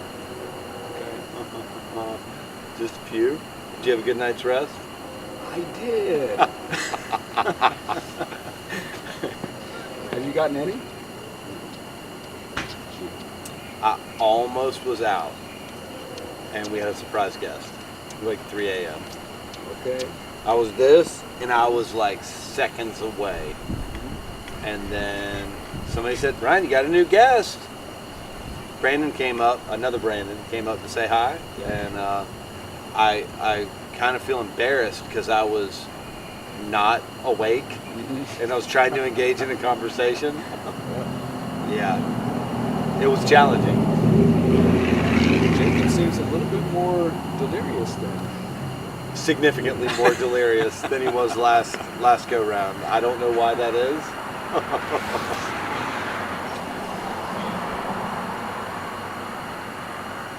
I thought it was funny that early, when you started with, Mayor White and the chief, and there was so much construction noise out there. And I was just sitting there thinking, man, wouldn't it be great if you had like a community leader that could say, hey guys, could you? It was really loud. Affordable housing is not going to make itself, Justin. That's we right. got to deal with right. the noise. Yeah.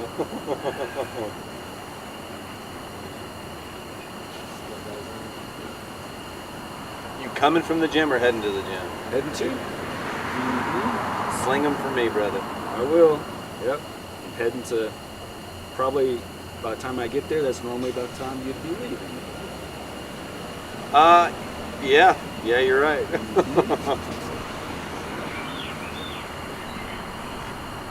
Oh, There we go.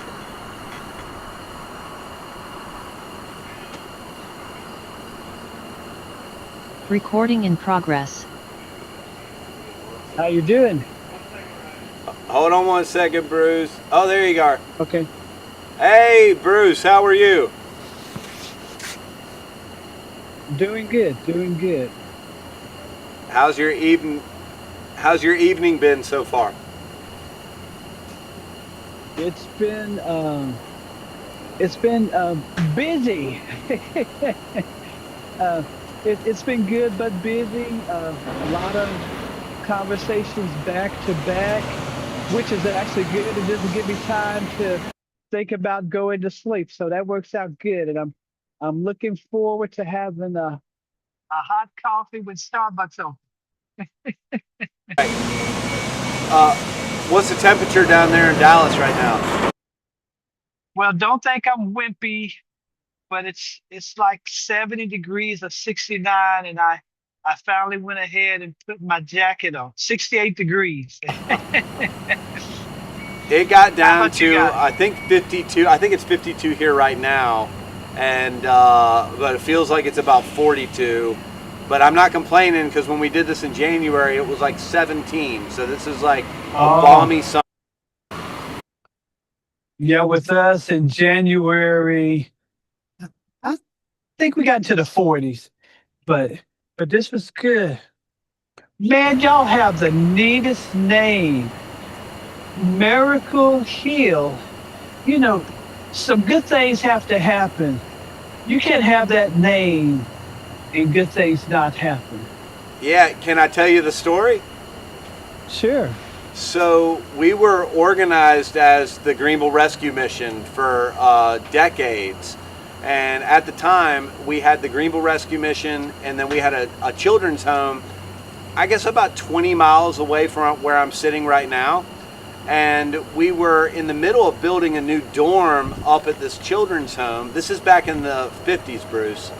And we had some masons that came in from out of state to lay the block for this building. So they were laying the block for the building, and they were all volunteers, and they had to leave the next day to go back to wherever it was they were from. And this terrible mountain storm showed up and started impeding on the work. And so they prayed, the people that were working that day on the site, and the storm came in, and it rained on every side of the hill that they were working on, but it did not rain on the top of the hill where they were building the building. So as they were leaving that evening, one of the long-term staff members, and she's still alive, she's in her late 80s, she said, a miracle happened on that hill. And so we reorganized as Miracle Hill Ministries. And so, we have little sub names for all of our facilities, like the Greenville Rescue Mission or the Spartanburg Rescue Mission, but it's all under the heading of Miracle Hill Ministries. Well, that's neat. That is outstanding. Well, so how have y'all conversations going today? They've been great. It was really busy till probably about 2 a.m. and then it tapered off. We only had a few guests between 2 and 4. But we started off strong. We had a lot of elected officials out here having conversations about what's going on in our local communities, lots of service providers. And we've had a lot of people with, experiencing homelessness or formerly lived experience people come out and talk about the issue and its solutions. Hey, Bruce, would you do me a favor and for our viewers, tell them, I already mentioned where you're in Dallas, but tell the people who you are and where you serve. Yeah, I'm Bruce Butler, CEO at Union Gospel Mission Dallas. We've been in town since 1949, and we have two major centers. We have a Union Gospel Mission Calvert Place. That's our men's center where we serve about 350 men any given day. And then we also have our Union Gospel Mission Center of Hope. That's our Women and Children Center with about 120 women and children. And we own two apartment complexes that people can transition into once they finish our programs. A 44 unit apartment and a 34. So we're just trying to transform lives and end homelessness one person at a time. Probably similar to you, a Christ-based program where we are real good at preaching the gospel, Bible studies, chapel services, feeding people, and collaborating with other people in our community to help them go from hopeless to hopeful, from homeless to having their own home. If they need to get their GED, we'll help them get that. If they need mental health counseling, we'll do that. If they need to get over an addiction, we'll help them with that. If they need job training, we'll do that. If they need community, we try to connect them with mentors in our community. Whatever they need to become self-sufficient is what we try to provide, as much as they will let us. Amen. And so that sounded like, over 1,000 beds you guys are all in, connecting people with, or somewhere around that. Share with people the scope of the homeless issue in Dallas. The scope of the homeless issue in Dallas, our point in time count was, say, about 4,500. You talk to most of the service providers, they'll say probably about 10,000 people any given night are experiencing homelessness. We don't have the most, but we don't have the least. It's a growing problem, growing issue. Our government officials appear to be doing a pretty good job, but the dilemma is, it seems like as we help one person, two new ones show up. Since the border has been closed, that's slowed down quite a bit, but there's still a lot of challenges. With the rapid inflation that we've experienced the last several years, and, quite frankly, it's gone all across our country. Even here in Texas, where for the longest housing was extremely low, it's even ticked up some, probably 25% in the last several years.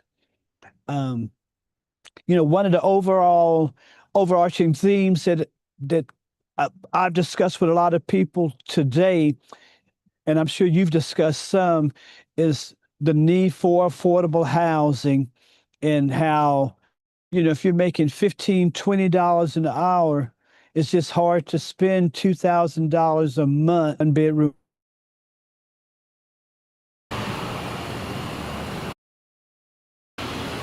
And then another item that is coming up a lot is the fact about the poverty of relationships. When you have those broken relationships, it makes it easier for you to fall into homelessness. Right beside where I'm sitting, not 40 yards away from me, is a new complex that's going up that's being labeled as senior affordable housing. And it's a mixed income unit, probably over 150 units. But they label it affordable housing, but most of the units are at 80 or 60% AMI, and there's very few units that are at 30% AMI. The current median income in the city center here is $80,000. So 80% AMI is not affordable housing. Like, it's barely workforce housing, Right. much less affordable for our guests that need 20% AMI. 30% would be a stretch for most of them. And so that's what we see in our area, where your house prices may have gone up by a quarter. The South has traditionally had some of the lowest housing prices here in the South Carolina area. We've seen house prices double since COVID. Wow. And I'm not exaggerating. Literally, the home prices have doubled. Old Justin Bowles, our COO, he's sitting here beside me Hey, Bruce. Hey, how's it going, Justin? on the bench, and he moved in here kind of as those house prices have gone up. You've been here for a couple of years, and they've gone up, what, another 30%? Yeah, at least. Yeah, when we started looking, we were like, wow, look what we could get. By the time we got here, it was a whole different market. So what we've been talking about a lot, Bruce, is that right now in the facility behind us, there's 150 beds in the facility behind me, and we've probably got 30, 40 men who are stable, employed, they have healthy community, they've dealt with the traumas from their past, and there's just nowhere for them to go. They can't get out of the shelter because they can't afford to live anywhere. Right. Yeah, we own 2 apartment complexes, and that helps us a little bit. But quite frankly, we have to fundraise to keep the rents affordable. And that's the practicality. I think it's going to result in a lot of nonprofits like us having to own some apartment complexes, prayerfully if we have the donors that can help us purchase them, because we're not primarily profit motivated. So we want to keep it healthy, safe, clean, and good condition. And we're tickled pink if we break even. If the 3 of us went together and bought an apartment complex, we got to get a return on our money. The city's going to come in, they're going to inspect that property, they're going to allow it to expect it to be at a certain standard, and if you don't keep it there, they're going to fine you. And after we make all that an investment, we need to get some of our money back, and that's the biggest fear. I know I'm preaching to the choir, but when you have hyperinflation and all those kind of things, somebody has to pay. And even when you think about in different communities where they said the minimum wage is going to be $25 an hour or $30 an hour or $40 an hour. I mean, that sounds really good until you factor in the inflation. So complicated issues, not easy to solve, but I do believe if, as people of faith and their supporters lean into it, there's still some solutions. So, I'm just thankful that we have those apartments, but even with us, it's still a challenge because we have to fundraise to keep them up to par. Yeah, so we haven't ventured into like buying apartment complexes, but we've been buying up transitional houses where we put 6, unique individuals in a house. We're up to 20 houses, which is great because you get a capital investment on the front end, and you can make it super affordable for people to live in. But that's just 6 beds, right? And then we have 650 shelter beds and transitional beds. We need tremendously more beds in order to make the whole system efficient enough to get people through in a reasonable amount of time. And I think it's worth noting that, at some point you create this diminishing return where people start to become institutionalized because they're stuck in our shelters. And they kind of lose the ability to become self-sufficient.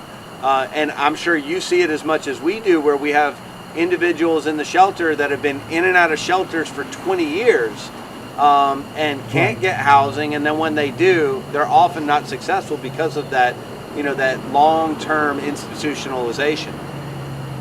That's true. What we've found that's working with for a lot of the guys, believe it or not, is finally convincing them that they need a roommate. And the ones that do that can immediately, split that rent in half. And if you have a good aftercare program to make sure that both are, prayerfully doing their share, that works out well. And hopefully they continue to progress in their jobs, etc. Or they meet someone and get married and can transition out. And in our community, I'm sure in yours, whenever there's like housing vouchers, etc., those typically go to the precious women with the children. The guys get it if they have some kind of disability, but many of them, you know, will sit around for years if you let them, waiting to get to the top of that housing list. Bruce, I want to go back to something you said earlier about the numbers in Dallas. You talked about since the borders have been mostly closed that you've seen the numbers go down. People in our area, we see the news about what's going on at the border, but what percentage of the people that you guys typically serve are immigrants? Probably maybe 15%. Quite frankly, I was chatting with someone earlier, I believe in California, and they were basically saying, that old adage of, if you build it, they will come. If you put all the social services there, they will come. Even when the border was wide open, not to be political, but we remember all the fiascos that were going on, and Governor Abbott shipping immigrants to other states, etc. They knew that it was not going to be as easy of a stay if they stayed in Texas versus going to another state. So it was more transient going through Texas versus all of them just staying. There was a good number, but it wasn't the same infrastructure put in place to incentivize a lot of people staying.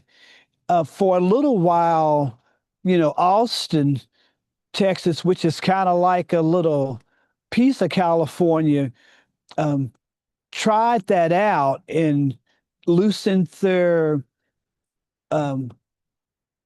ordinances and allow people to set tents up, etc., in public places, and they quickly rethought what they were doing and stopped that.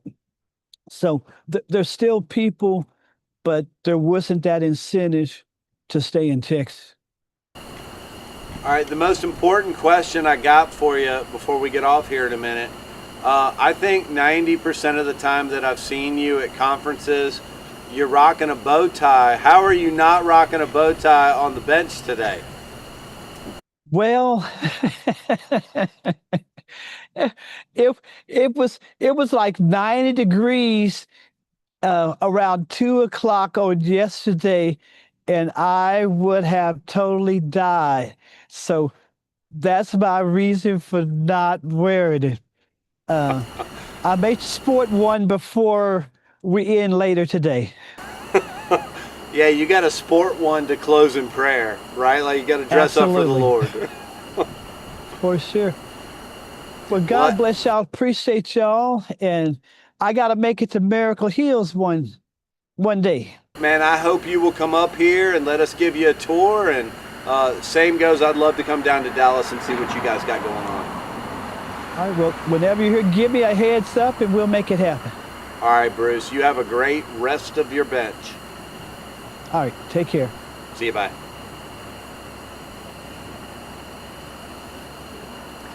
He's a good dude. He is a very nice gentleman. Bruce is a CPA. Is he? That was his business. He was on the board of UGM before he was president and CEO. as I think about Citygate Network and kind of the CEOs across the association, we've got business leaders, politicians, CPAs, people who are in law enforcement, and a few with lived experience. Other than lived experience, is there any experience that you wish that you had coming into the role that you have? That's a great question.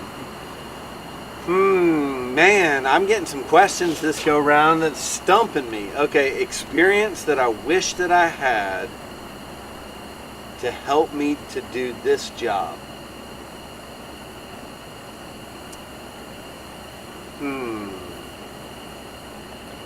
None of my jobs before this job at Miracle Hill count, right? You mean professional jobs. You know what's interesting? I don't know how much we've talked about this. So my favorite job that I had other than working at Miracle Hill was renovating homes. We ever talked about this? I think you have. I knew you had that experience. There's a comparison to what we do in that, right? Like the Lord is renovating us and renovating our guests. The thing that I need, that I sought in all the jobs that I had that we don't get in this job, is task completion. Right. So I think I wish I would have had more experience that doesn't have the fulfillment of task completion. I became very conditioned to task completion, which is kind of like the opposite of what we do. So that continues to be challenging for me. That's why I'm always looking for task completion from you. That's why I'm always looking for it from other people. That's right. That's right. But that, most jobs, not all jobs, but most jobs, you have a thing, a widget, a task, something that you do that you have to complete. And for sure, there's lots of stuff that we do that here, but the nature of rescue mission work is not one of task completion. It's definitely not. And even the ones, individuals who change or grow or their life gets different, there's not an end, right? It's a constant evolution. And maybe a better way of describing that is you don't often see it happening while it's happening. You see it happening on the back end. That's why I think longevity is so good for us, because 2025 is almost over, right? And if you and I sat here and tried to say what we do in 2025, it would be hard to nail down. But if we look at December 31st of 2024 and December 31st of 2025, we can see it. Yeah, exactly. But you can't see it while you're in it. Yeah. And it's really that way with, it's funny with life change. It's so complex and involves so many different factors, but to some degree we have to try and operationalize life change. So we have the matrix and we have all these tasks, It's like you're trying to put numbers so you can see progress, but it's not about the numbers, We are trying to make the most subjective ministry in the world objective. Exactly. And to be fair, some of that is about stewardship, and we should do that. Probably, based on this conversation, some of that's probably also about us. Right. I'm sure it is. To be able to see that we're doing something that actually means something. Now we want to do that for our donors, right? For our partners, so they can see. But it probably makes this very ambiguous work palatable. It makes it palatable.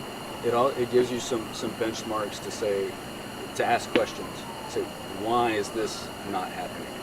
Like the question of throughput. You want to increase your throughput. Where's the bottleneck? And you can't just say, man, we're full, let's build more beds. Let's build a bigger shelter. You know, and so you have to kind of, because you have some data, you can say, okay, I think we see what's happening. We need more people moving through. So how do we move more people through? What operational changes do we need to make in our programs, just to further that along? So yeah, I mean it's very useful. The whole data, the objective part of this work. So let me see if you agree with me on this. I have said that had my life had been different, I would have been excellent in the military. Military? Because of order and task completion. Like, Yeah. I feel like I would have flourished in that world. That was not God's design. But I also maybe think that I would have felt boxed in eventually. You would have always been looking for a hill to charge. That's for sure. Let's go. We were talking about that last night at some point. Favorite Bible characters, and I said one person, and I said John, and then I said maybe it's Paul, because Paul was the let's go guy. Let's charge the hill. Every now and then a little bit of Peter, you know. Unfortunately, looking for an ear to cut off. You know, if the question wasn't who do I emulate, if the question is who do I feel most like, it's one of David's generals, this guy named Abishai. Have we ever talked about Abishai? Abishai was the leader of the mighty men.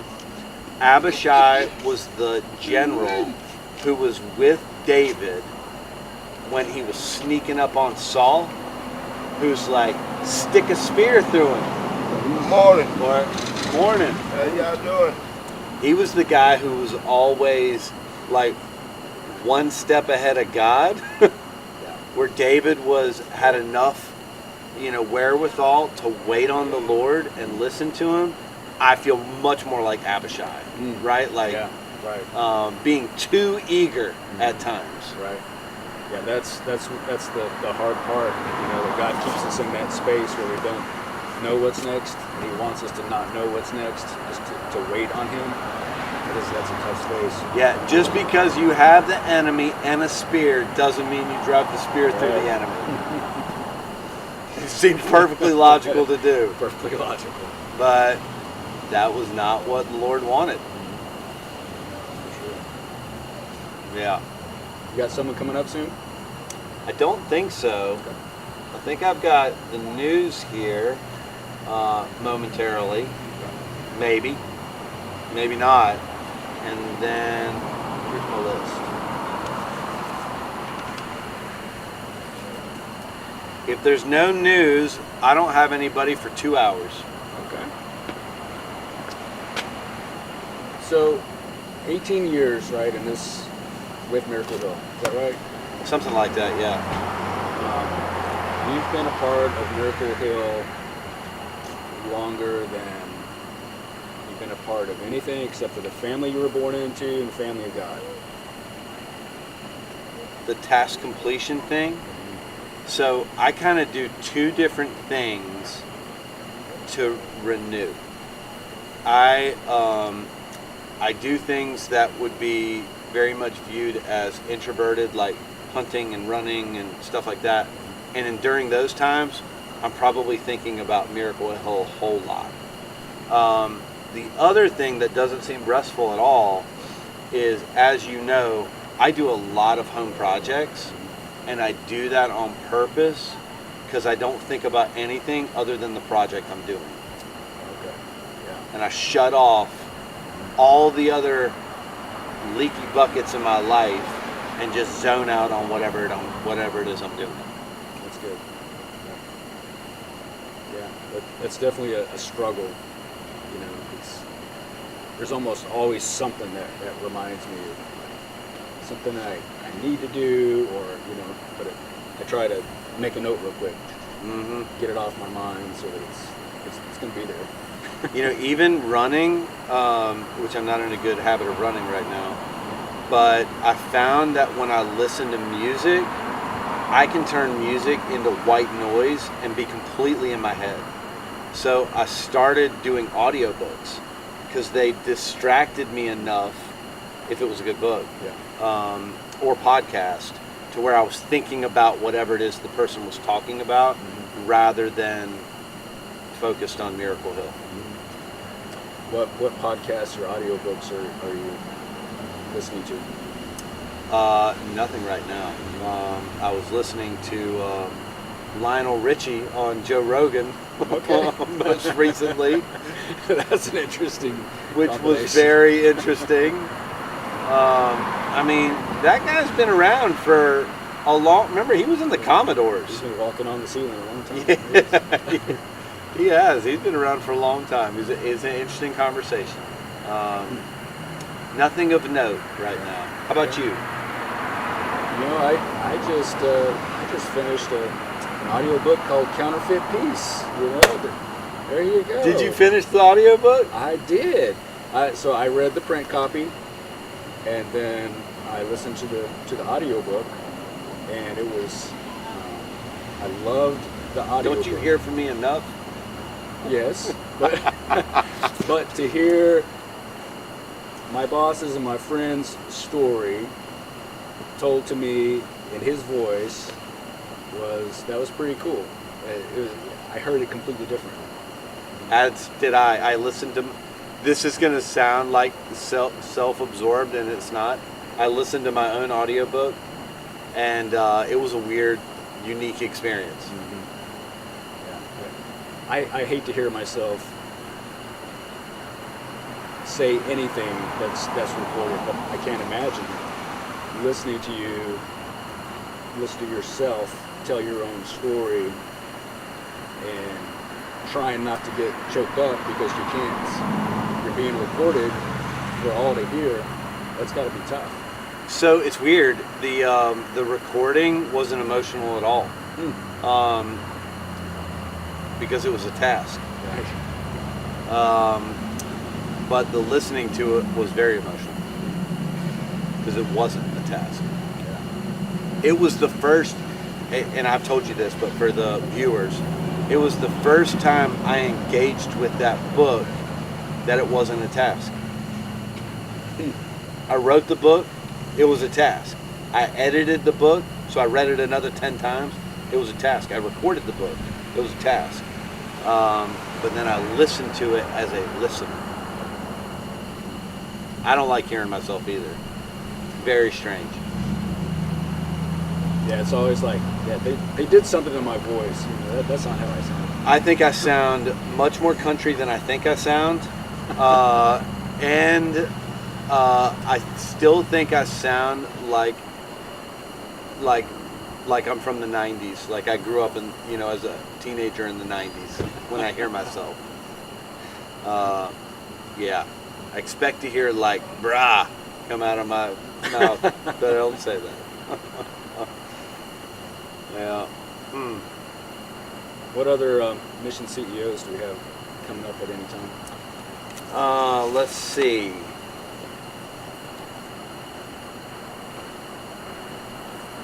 I've got Michael Woods at 1:30 today. Fun? Western Carolina. Yep.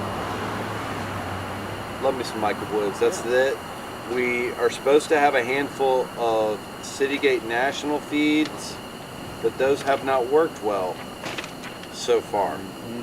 We haven't had any. Okay. So maybe we'll have some today. Who knows? It's a new day. And a new dawn is almost upon us. Michael will be interesting. Yeah, they have some affiliation or own or partner with a hospital, which is it's an interesting combo. You think about the different rescue missions across the U.S. and there's one that has like a, for lack of a better term, a juvenile detention center. Lots of social enterprises. I can't think of another one. There's not another one that has foster care like Miracle Hill does. You've described describe Miracle Hill as like a unicorn in that respect, and it is. But it makes so much sense, you know, because in every sense of the word, I mean, they are effectively homeless. You know, people who are estranged from their families, at least for a time, are homeless. And it only makes sense that a rescue mission would be involved in foster care and that upstream initiative. I was in my head yesterday. I read an article about the release of the hostages in Gaza. And I thought about the use of the word hostages. So my thought was, is hostages the right word? Are they not prisoners of war? Okay, why do we choose to use the word hostages? It has a different connotation that goes along with it than prisoner of war. But my follow-up thought was, are foster children hostages?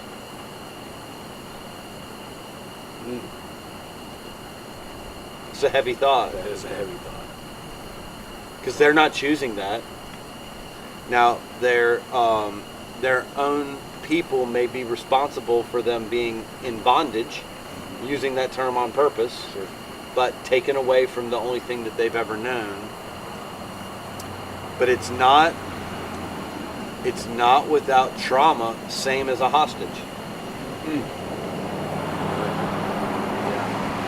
They are at some level, maybe not at some level, maybe just straight.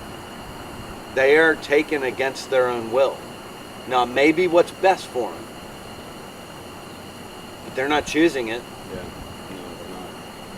They're definitely not. You know, when you get the placement reports, man, it's the saddest thing to look and see those that, you know, they're trying to find placements for, and especially teens, where it's so difficult. But you look in 16 years old and in the system, as soon as you see over 100 placements, that is wild. That you've lived in over 100 different homes or families. You know, keeping with my same vein of thought, if the destruction of the family is warfare on the family, spiritual warfare on the family, then they are also prisoners of war. Yeah, in that sense, for sure. The enemy has laid siege to their family, and they are stolen as a result. Their innocence is stolen. Everything they know about stability is stolen. True. For those of you tuning in, 50% of every child in foster care will wind up homeless. That's not Ryan's opinion, that's national statistic. 50% of every child that winds up in foster care will wind up homeless. That's a crazy number. It is crazy. It's sometimes it's difficult to track because of various privacy issues and regulations. Kind of what happens to a child when they leave your care. You know, that's difficult. I am proud that, you know, Miracle Hill, the kids are relatively stable when they come here. 97% stability. You know, in other words, they're not moving houses. Year to year, and that's so helpful. That's what kids need. They need a stable, loving home where people are just gonna accept them and just help them work through their struggles and just listen, be a listening ear. But they're stable. They're always there. They're supportive, and that's what they need more than anything because they haven't had that. So let's turn that into a question. So if somebody is listening to this and they feel a tug on their heartstrings for their family to consider being a foster family, what needs to be true about their family?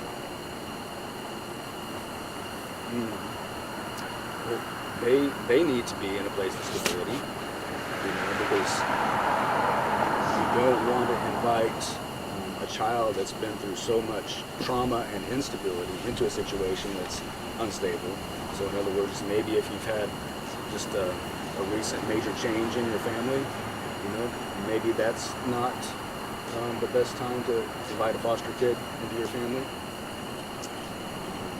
So that needs to be true.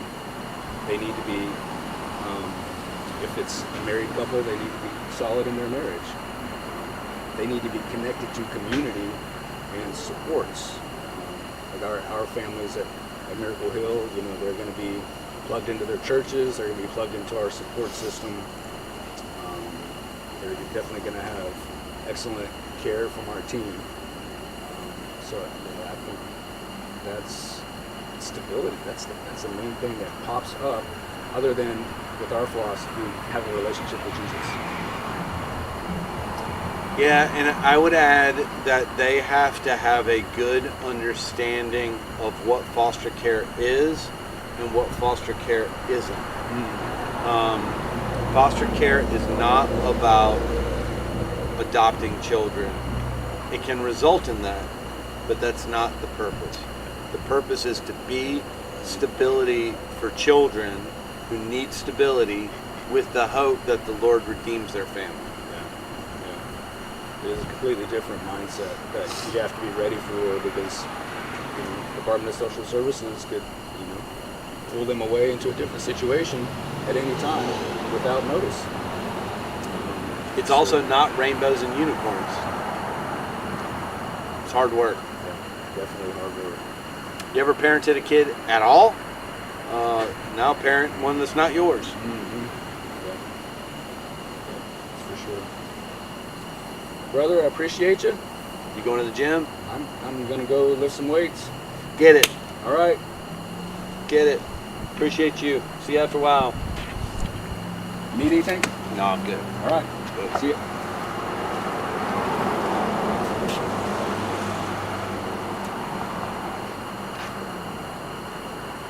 All right, let's see who we got on here with us this morning.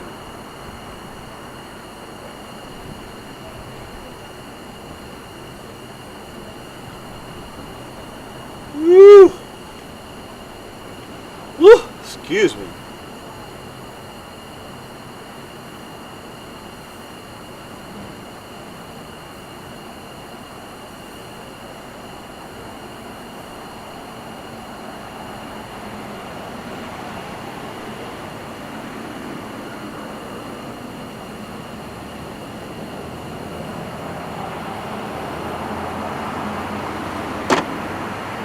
All right, we are on the home stretch. We have 9 hours left, if my math is correct. Do anything for 9 hours. Just about. Did my partners in the tent all go to sleep on me? Hey, whenever you guys get a chance, will one of y'all check to see if we have any fresh coffee?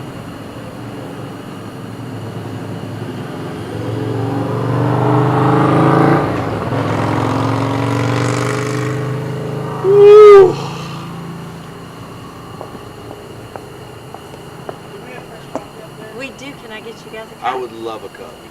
Would you want just black? Black would be great. What about you? You don't need one? Brayden? Do you want? Do you need any doctoring in it? Some sugar and cream and such. Something sweet. Okay. Watch me. You're gonna get us kicked off. You're gonna get kicked off. That means we get to go home. We got guests, man. We don't get to go home. The sun. What time does the sun rise today? I know in my heart what time it rises. Let me tell you what time it rises. It's gonna rise at 7:31. My guess is 7:21. 7:30. Tammy Jurin's watching. Come on, Tammy. Let's go. We're starting to get some people now. Which means 7 o'clock we will get Pre-sunrise. dawn. Dawn coming out here? We're close to dawn. You know, something about sunlight. I remember when we had our first child. Nobody can warn you how long the night is when you have to stay awake, and then it's like you start to realize how much you need the sunshine. Braden, is Annie the music copyrighted? Yes. Annie? Yeah. 100%. No, you could sing public domain stuff, right? Amazing Grace.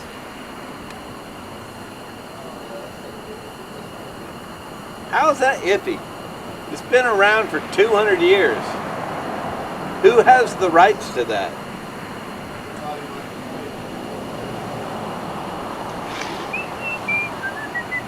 Can I speak lyrics and not sing them? Oh, let's all sing. We're not allowed to sing. That's the whole conversation. We can't Thank you. sing? No, it'll get us copyrighted, then it takes it down. Let's see if I can say the lyrics without singing them. The sun will come out tomorrow. Bet your bottom dollar that tomorrow there'll be sun. Yup. There's the 503 What's 503? bus. Oh. Bus route.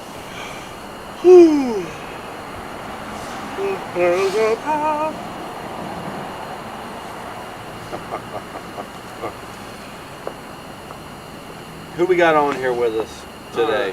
Well, it looks like we got Kirby was on just a little bit ago. Kirby's watching, said good morning, guys. Kim Evans said good morning. Tammy Jurin is watching. Hey, everybody who's watching. Hope you're having a wonderful morning. The night was a little, it wasn't as cold, nearly as cold as it was when we did this in January, but it was still surprisingly cold. There's been a steady wind all night, and it's just chilly. 50 degrees and a breeze is chilly. Does it make you reconsider our line in the sand for cold weather shelter? I don't know. I mean, does it make you consider it? I asked you the question. Well, I don't know that I can answer that fairly, because there's a lot more into it than just a heart decision, isn't there? So, like, when you think about the amount of, I mean, it's pretty close. It's pretty close. Like, if it were 45-ish, I'd probably be like, man, let's open that thing. 45 and wind.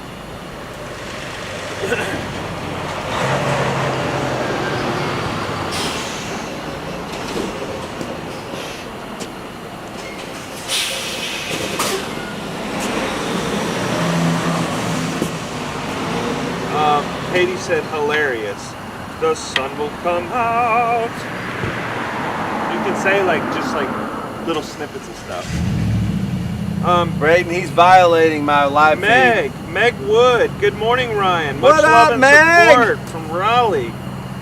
Hey, Megan. Hey, Meg. I don't know her, but Is Andy running? Where is he? Andy's a good guy. Andy is Meg's husband. Hey, Andy, we like Andy. All right, there goes the mission bus pulling out, taking somebody to work. Ryan, for somebody who's just tuning in, what are you doing, man? What are you... I'm trying to stretch my legs. No. Tell us what we're doing out here. I've been talking all night. You tell them. Okay. This is an event called Conversations on a Bench, and you're actually catching the tail end of part 2. At 7 o'clock, we will stop this, and then we will start a part 3, which will kind of help us round out this thing. But the point of this whole event is to, one, I say, put a spotlight on what God is doing. So it's to put a spotlight on the King. We don't want to touch His glory. Like what happens at Miracle Hill is through Him, by Him, for Him. The other thing that it is for is to put a spotlight on the experience of homelessness, the challenges that people face, conversations around all the different aspects of homelessness. And this morning we've kind of got some different conversations coming. We've got some Miracle Hill legends like Miss May and Reed Lehman coming. We've got Miss May's going to get us through to the end. We've got the superintendent of Greenville County Schools. We have the president of Greenville Tech coming. We have Greenville County School Board member coming. We have, who else we got coming this morning? Some service providers. I'm sure we'll have people come up and tell their stories. But the point is to have conversations and to sit out here for 24 hours. And we're doing it with 70 plus other rescue missions this morning. Hi! Oh, my wife is on. My wife is on. Hello. Good morning, Kels. Morning, boys. I have 5 little boys at home. Good morning, little boys. Let's see. Kelly White. Morning, guys. Love Young's testimony. Amen to that. That was some good stuff last night. If you didn't catch any of that last night, Young and Sarah were on the bench for a little while, and they both work on the Miracle Hill development team. They both have been recipients of Miracle Hill's programming, and they've gone through Overcomers and Renewal. And anyway, the offer was that either one of them would love to take you on a tour of Overcomers or Renewal. If you would like to take us up on that, call me at 864-631-0150. We'd love to take you on a tour, show you around. Good morning, everybody. Thank you for tuning in. Hey, when you yawn, do you make a noise? Sometimes. Do you? Yeah. How about y'all? It's natural. I always make a noise when I yawn. The people are saying they're gonna say yes. I don't always do it. I got a good one coming. Let's do it together.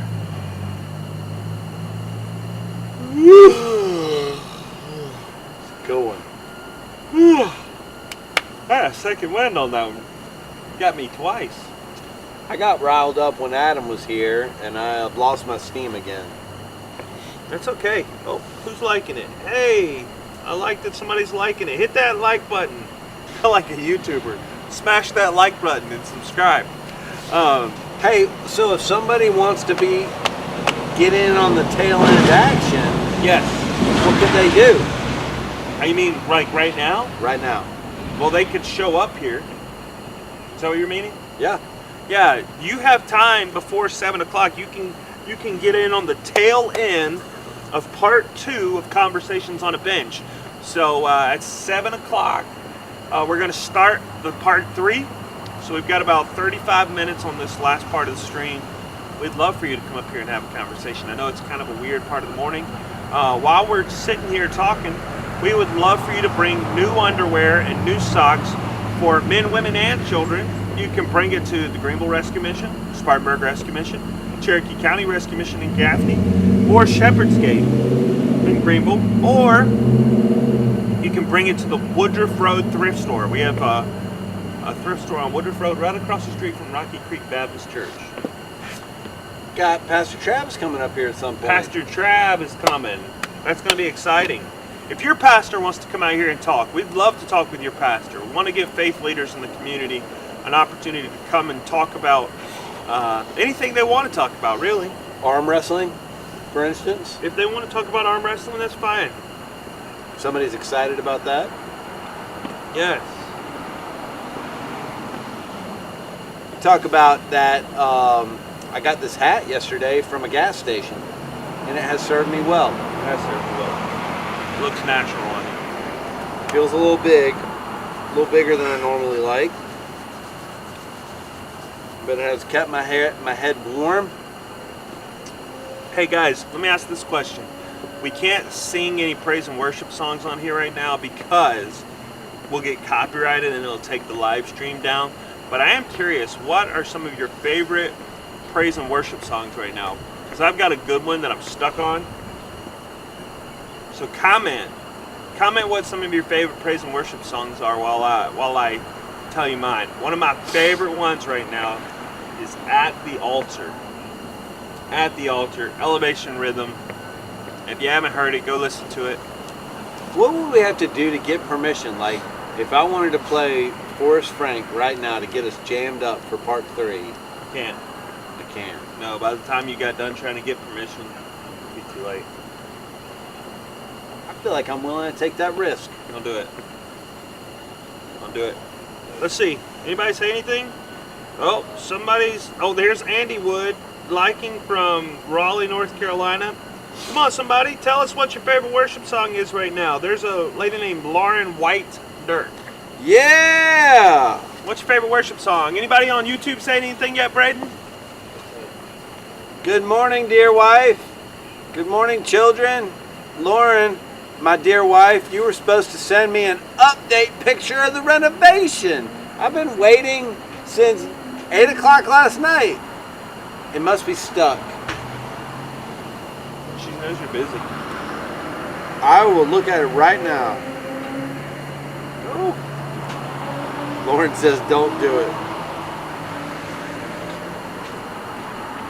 The treasure couldn't come close to your presence. I know. You can do one line. You can't. Can. So I could say the lyrics. We are about to have a good day. In every single way. Indeed. Ryan, what's your favorite part of this time of year, brother? You know, I feel like I'm an outlier on the season conversation. Yeah. I like the armpit heat of summer. That's disgusting. I want to sweat from every pore of my body. I do never want to be cold, ever. There's nothing in me that wants to be cold. The older I get, the less I want to be cold. Yeah. I want to be warm. So I do like the leaves falling. I do too. I love the crunch of leaves, but you know what I love about this time of year? That people are more generous than typically they are. Go ahead. Unlocks generosity. Okay. Controversial question. Hit me. As a man of faith, Which I do am. you allow your children to dress up for Halloween? Ooh, that is a controversial question. Wow. So some people are not going to like this one way or the other. We do let our kids go out and... Are they only Bible characters? Yes. And they can only be one of the 4 gospel... No. No, we do let our kiddies go out and Mickey Mouse or Ninja Turtle or something like that and get candy. We don't in any way, shape, or form we don't dabble in any of that stuff, man. You just said you dabbled. Yeah, but okay, we let them go get candy. Like we'll hit up some trunk or treat but we're not gonna we don't do any of the weird Halloween stuff. Not our thing. I'm already decorating for Christmas. My Christmas tree goes up on October 31st. Last year, I was in my Christmas PJs watching a Christmas movie did I say December 31st? I meant October 31st. What a controversial question.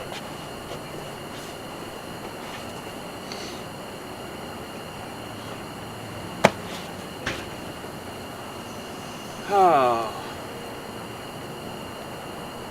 Gentlemen. Good morning, sir. Good morning. How you doing, Ryan? Good, buddy. How are you? You busy? Well, just live streaming to the world. I want to share something with you. What's up? Come on. Come on around. Okay. You can take my seat.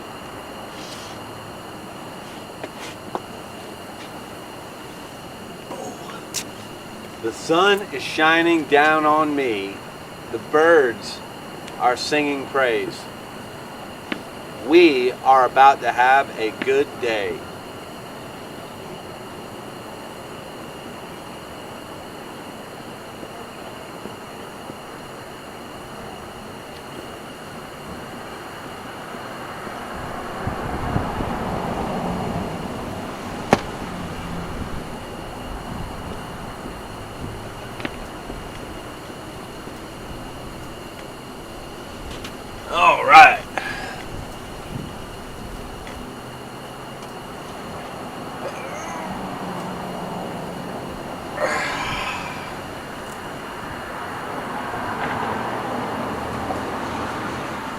8.5 hours is where we're at.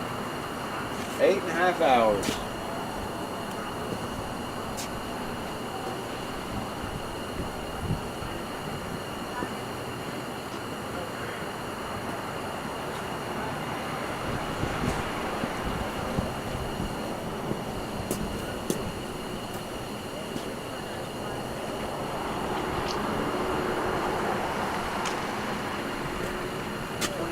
He worked at T-Bird for a while.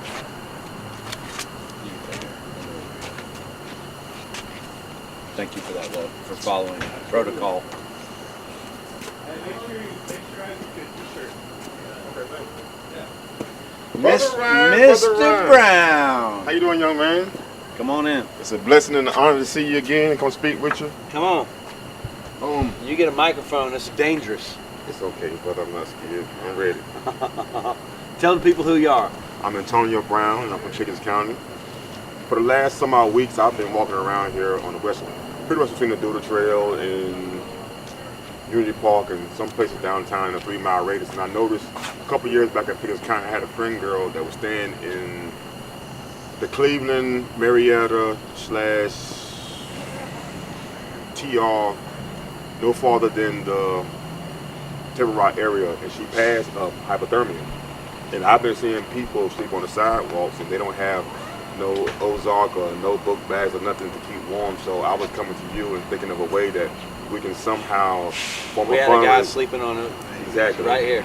Some way to form some type fundraiser so we can get them some packs, man. Because I was in a program in Oconee County. It's called Out There to Rest. And they was giving out blankets and certain things that they needed. So I was thinking, me and you can get together sometime and speak about putting something together, brother. I mean, I've been around you for years. I know you got an architectural mind about helping and bringing good things and toting the weight and toting the load here. So I know if anybody can do it, it'll be you. You know, we got the cold weather shelters. They'll be open here in a few weeks. Yes, I am fairly certain, somebody can fact check me on this, that if any individual was to go down to Place of Hope today. Hey, what's going on, man? How you doing? What can I do for you? Go ahead and see. I catch some of this heat. Yeah. Hey, if you're gonna be you're on a live stream right now. You're on a no live bad. stream. It's okay. It's Hey, okay. grab the heater. Take it over there. Just grab the heater and move it. I don't need it. I'm all right. I feel like if somebody goes down to Place of Hope, they got blankets and stuff. Okay. Down there. Have you been down there? I don't know what Place of Hope is. I mean, y'all got so much going on, so I just want to speak to you about it. But I know that there are places that have them, but you have people. Most of the homeless in this area is in a 3-mile radius between Unity Park, downtown.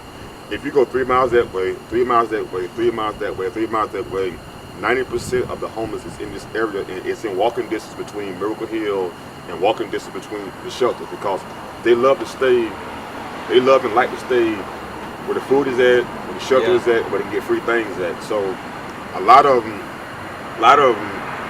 who use internet or at some type cafe or at some type QT or some type bonus area where they can get Wi-Fi, they don't have the credentials and they don't have the necessities to reach out and hear this type of stuff. So I was just thinking, a lot of times they come here. Yeah. And I was going to bring that to your attention because, brother, I'm seeing them balled up, and I know what it's like to be homeless. I know what it's like not to have, not to watch, not to eat, and be in a place where you're broken, and it's just so much on you that it becomes terrible.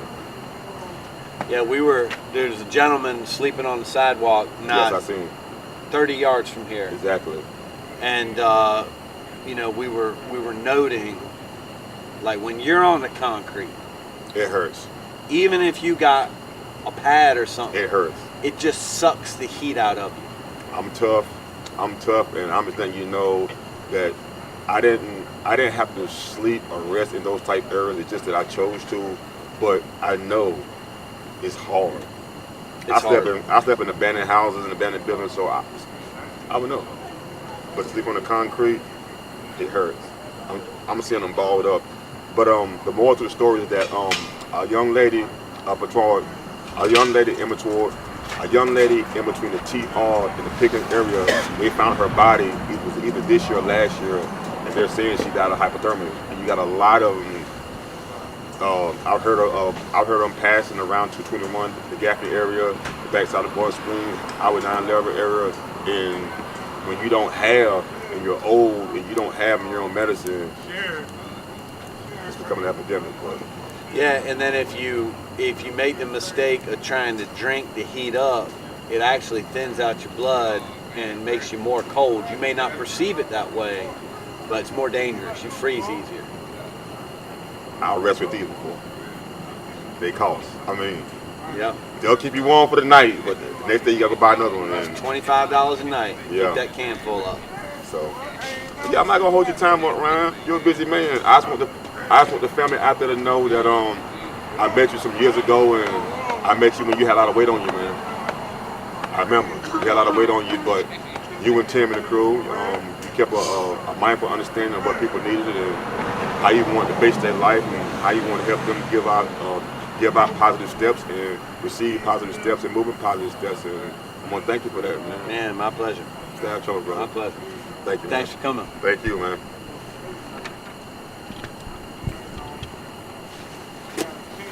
You warm now? Huh? Nope. It went out? Yeah. Did you move it around? Yeah, I moved it. Went out. Hey, Jacob. Get the lighter. He knocked it out.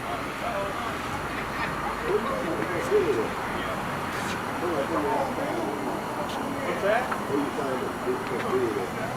Okay, yeah, that's out here. So this is like a live stream event that we're doing today. Let me get you over here. You gotta sign up right here at this door right here. Okay. Yeah, I'll hold this for you if you wanna go under. You wanna go through the tape right here? Come on. Yes, sir. But that's where you need to be.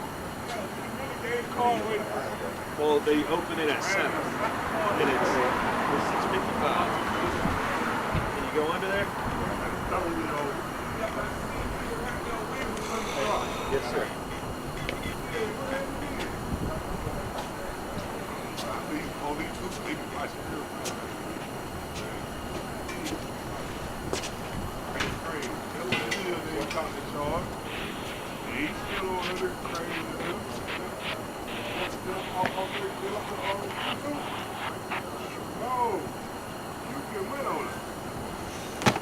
I don't know what this is. Wait.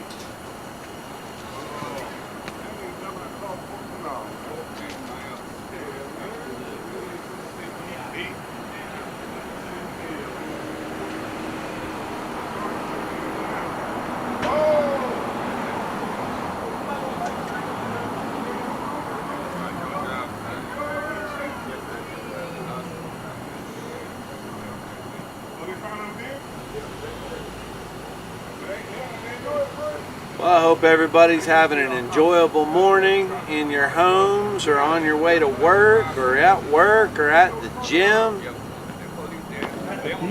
Do something for Jesus today.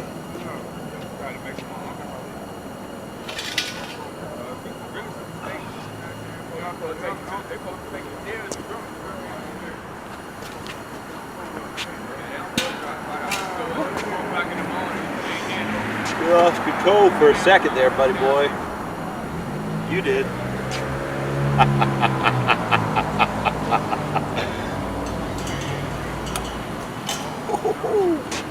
Well, that thing will get you.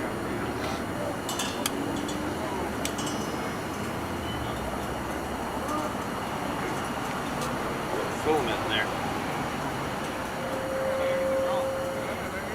Is that that? Things are starting to hum to life a little bit. Yep, all around us. They are. There's trucks and cars moving, people moving. How's your belly? What do you mean? How you feel? My belly feels good. You hungry? Not at all. Not at all. Why not? I don't know. I mean, I ate a little bit last night. Found a pizza over there. Oh, yeah, I forgot about that. Yeah, that happened. That happened. I see. Jamie Shoemaker said they're sending some people this way. That must mean some Homes of Hope folk. Homes of Hopers. Homes of Hope folk are coming out here. Now, Jamie Shoemaker, that better mean you. She's probably on duty this morning. She likes to pull the strings. Shoemaker, you need to get out here and talk to the people. You do. You do too. Yeah. Hey, in about 15 minutes, we'll stop this live stream. We'll start the part 3. And if you guys could do us a huge favor, when we start part 3, daylight will be right around the corner, and we could use if you would share it. So click the little button in the bottom left-hand side of the screen there. Share it. Put it on your story. Put it on your page, and encourage people to come out and have a conversation on the bench. It's been an eventful night.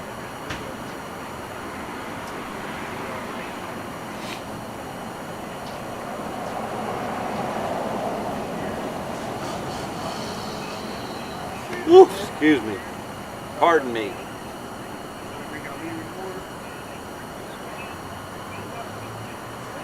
I'm ready to get some people because time goes by fast. Oh yeah. Nathan never showed up. No. I don't know what that's about.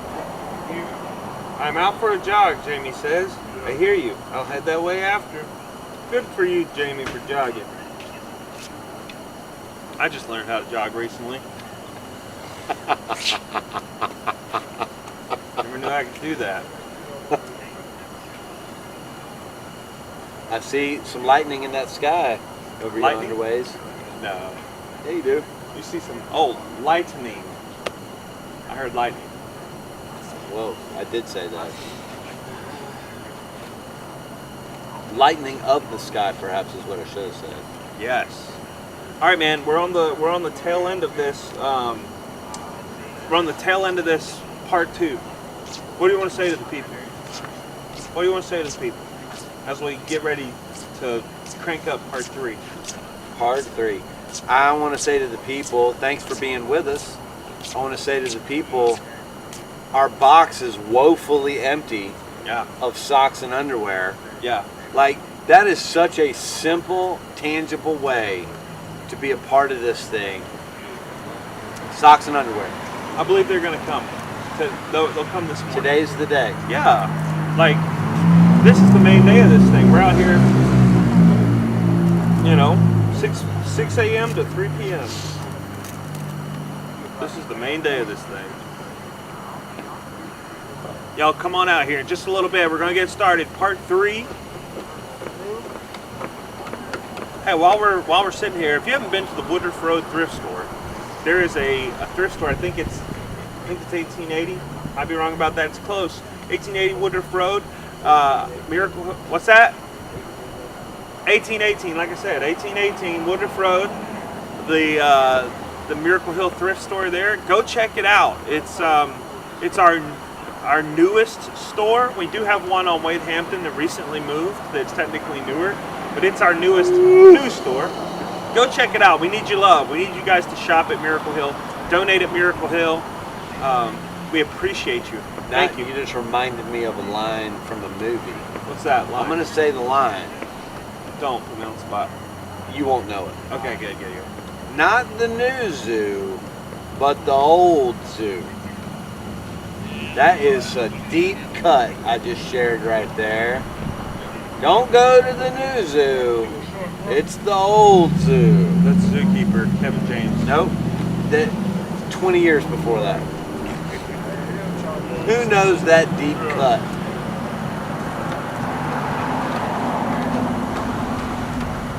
Alright, I'm going to go use the restroom real quick. Okay. You're in charge. When you come back, we're going to be cutting over. Let's see. Hey, Allie. Winchester Rescue Mission says, hey, Ryan and Jacob. Hey, Winchester. All right, we'd love to connect with you. Text Ryan or text Braden. We'd love to connect with you if you're up for it. Ryan's stepping away for just a minute. He'll be back. As the light begins to come up, you will notice a little more action behind me. They're going to be doing intake behind us, so you'll notice some movement back behind us. This is the Greenville Rescue Mission, downtown Greenville, home to 150 men off of West Washington Street, right here downtown. You know, the Greenville Rescue Mission, really Miracle Hill, has been in the upstate since 1937. And yeah, Miracle Hill has been a big part of the history of Greenville and the upstate for a long, long time now. Matter of fact, that sign behind us has been around for a long time, the Jesus Saves sign. And there's a quote that Miracle Hill has used for, you know, the better part of you know, half a, gosh, I guess a century. Better part of half a century, we've used this quote: if you can't find a friend in the world, you can find one here. And that is hanging on the side of this rescue mission, the Spartanburg Rescue Mission. It says it right above the intake door. If you can't find a friend in the world, you can find one here. Man, that's so true for so many people. So true for many of you, probably too, who have come through the doors of Miracle Hill. Mercy, that thing is hot.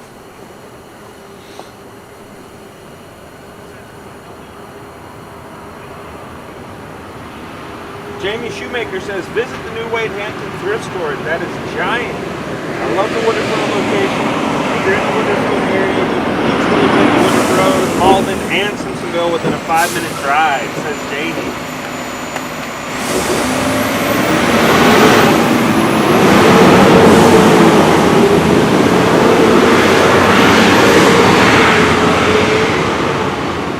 Thank you guys for tuning in. We're about to cut over to our final part 3 live stream.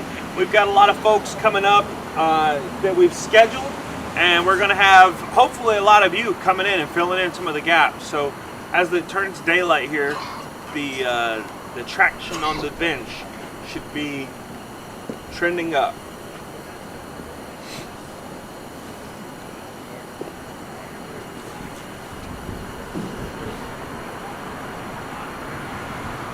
Starting to get a little bit of sunrise going on out here.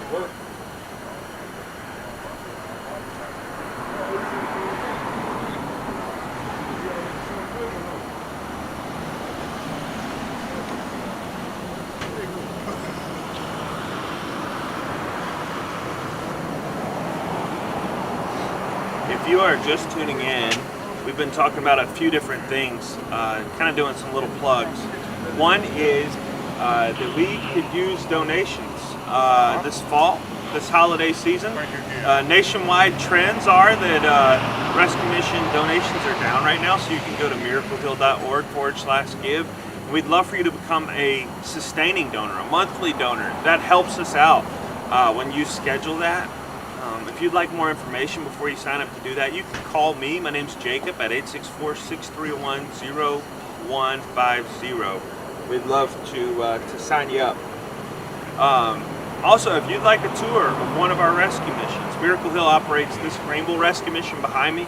It's home to 150 men. We also operate the Shepherd's Gate Rescue Mission off of little off of Pleasantburg Drive. It's home to 60 women and children.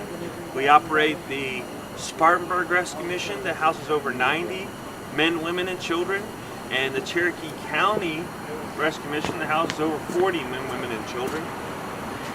Just talking. I'm just talking, man. We want to give you a tour, though. We'd love for you to come closer, learn more about this place.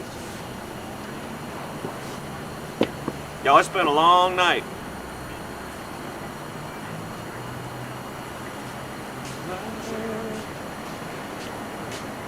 Brayden, you gonna cut this in about 4 minutes? Okay.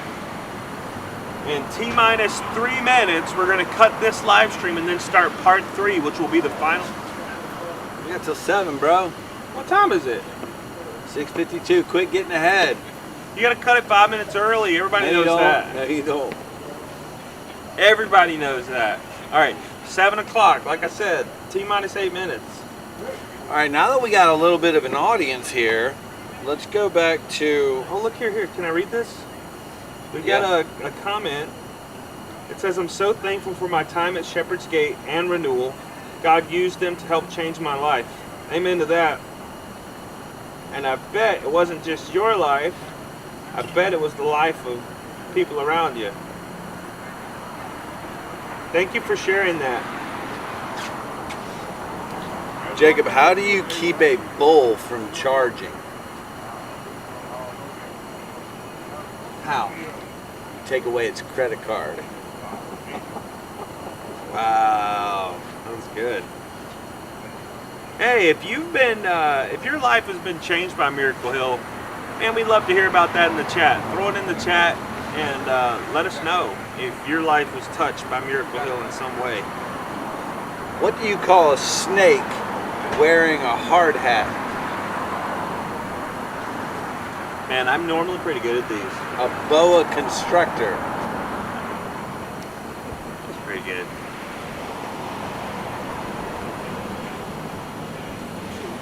Oh, that's nice.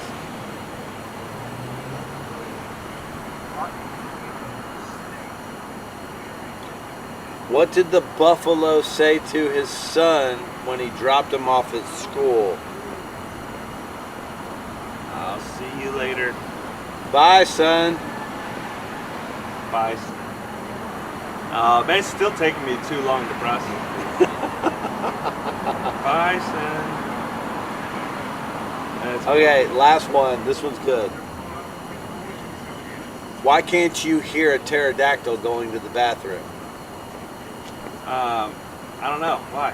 Because the P is silent. Oh, that's funny. You're That's not nerdy. enjoying these No, nearly you're as not. much as I am. You're delirious laughing at them.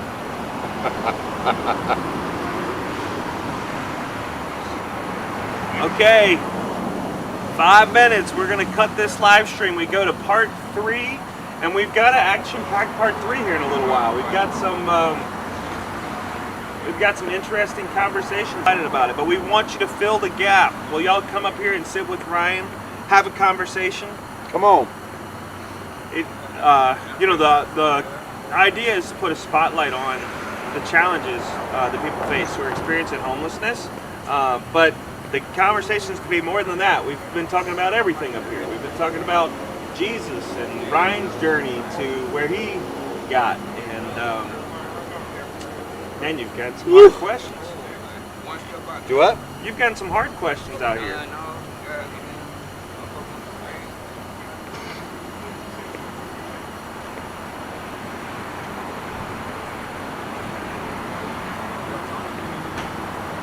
Hey, you know who's watching? It says Jacob Edmonston is watching. Yep. That is right. God's a good guy. Steven Estrada. Hey, brother. How are you, man?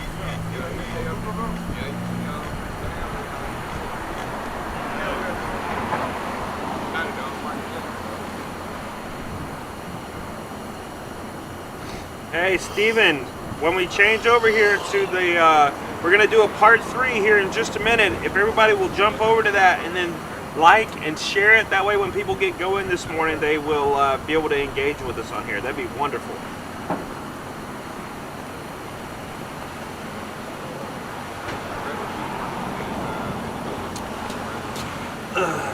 The sun is shining down on me. Birds are singing praise. I am so excited that off my shoulder is a lightening of the sky. As it were. Dawn is approaching. They say it's always coldest before the dawn and darkest, right? Is that true? Yeah. I guess it has to be true, doesn't it? Which part? That it's always darkest before dawn? Yeah, I don't know if that means philosophically? Probably both. Oh, I see somebody saying, "Come out, Steven." Yeah, come out, Steven.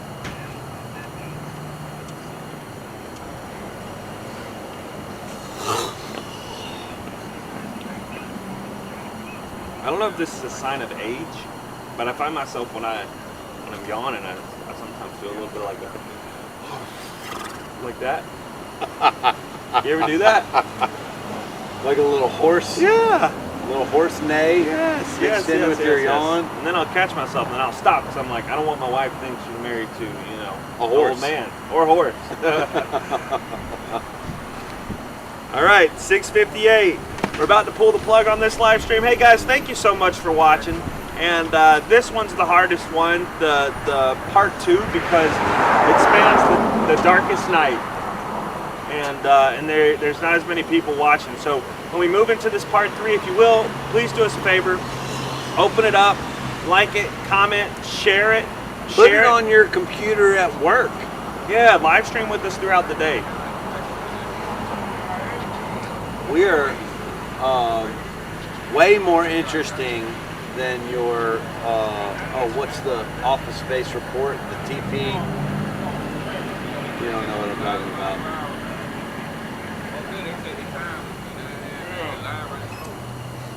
The Google's going to tell me.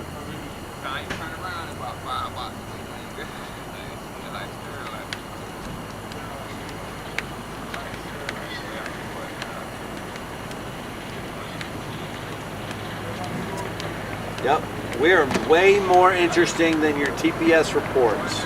While you're working on the cover sheet for your TPS reports, you can be live streaming the bench. So what's going on over there? What do you mean? The little gator? Yeah, that's our city workers cleaning up. Is that a normal thing? That is a normal thing. Every day. You think the trash in the city just evaporates overnight? Do they just appear before sunlight and do that? Yeah, they are in all the parks, checking the trash bins, cleaning up. Hey, thank you, city workers. Yeah, thank you, city workers. Thank you, city workers. All right, Braden, let's cut it.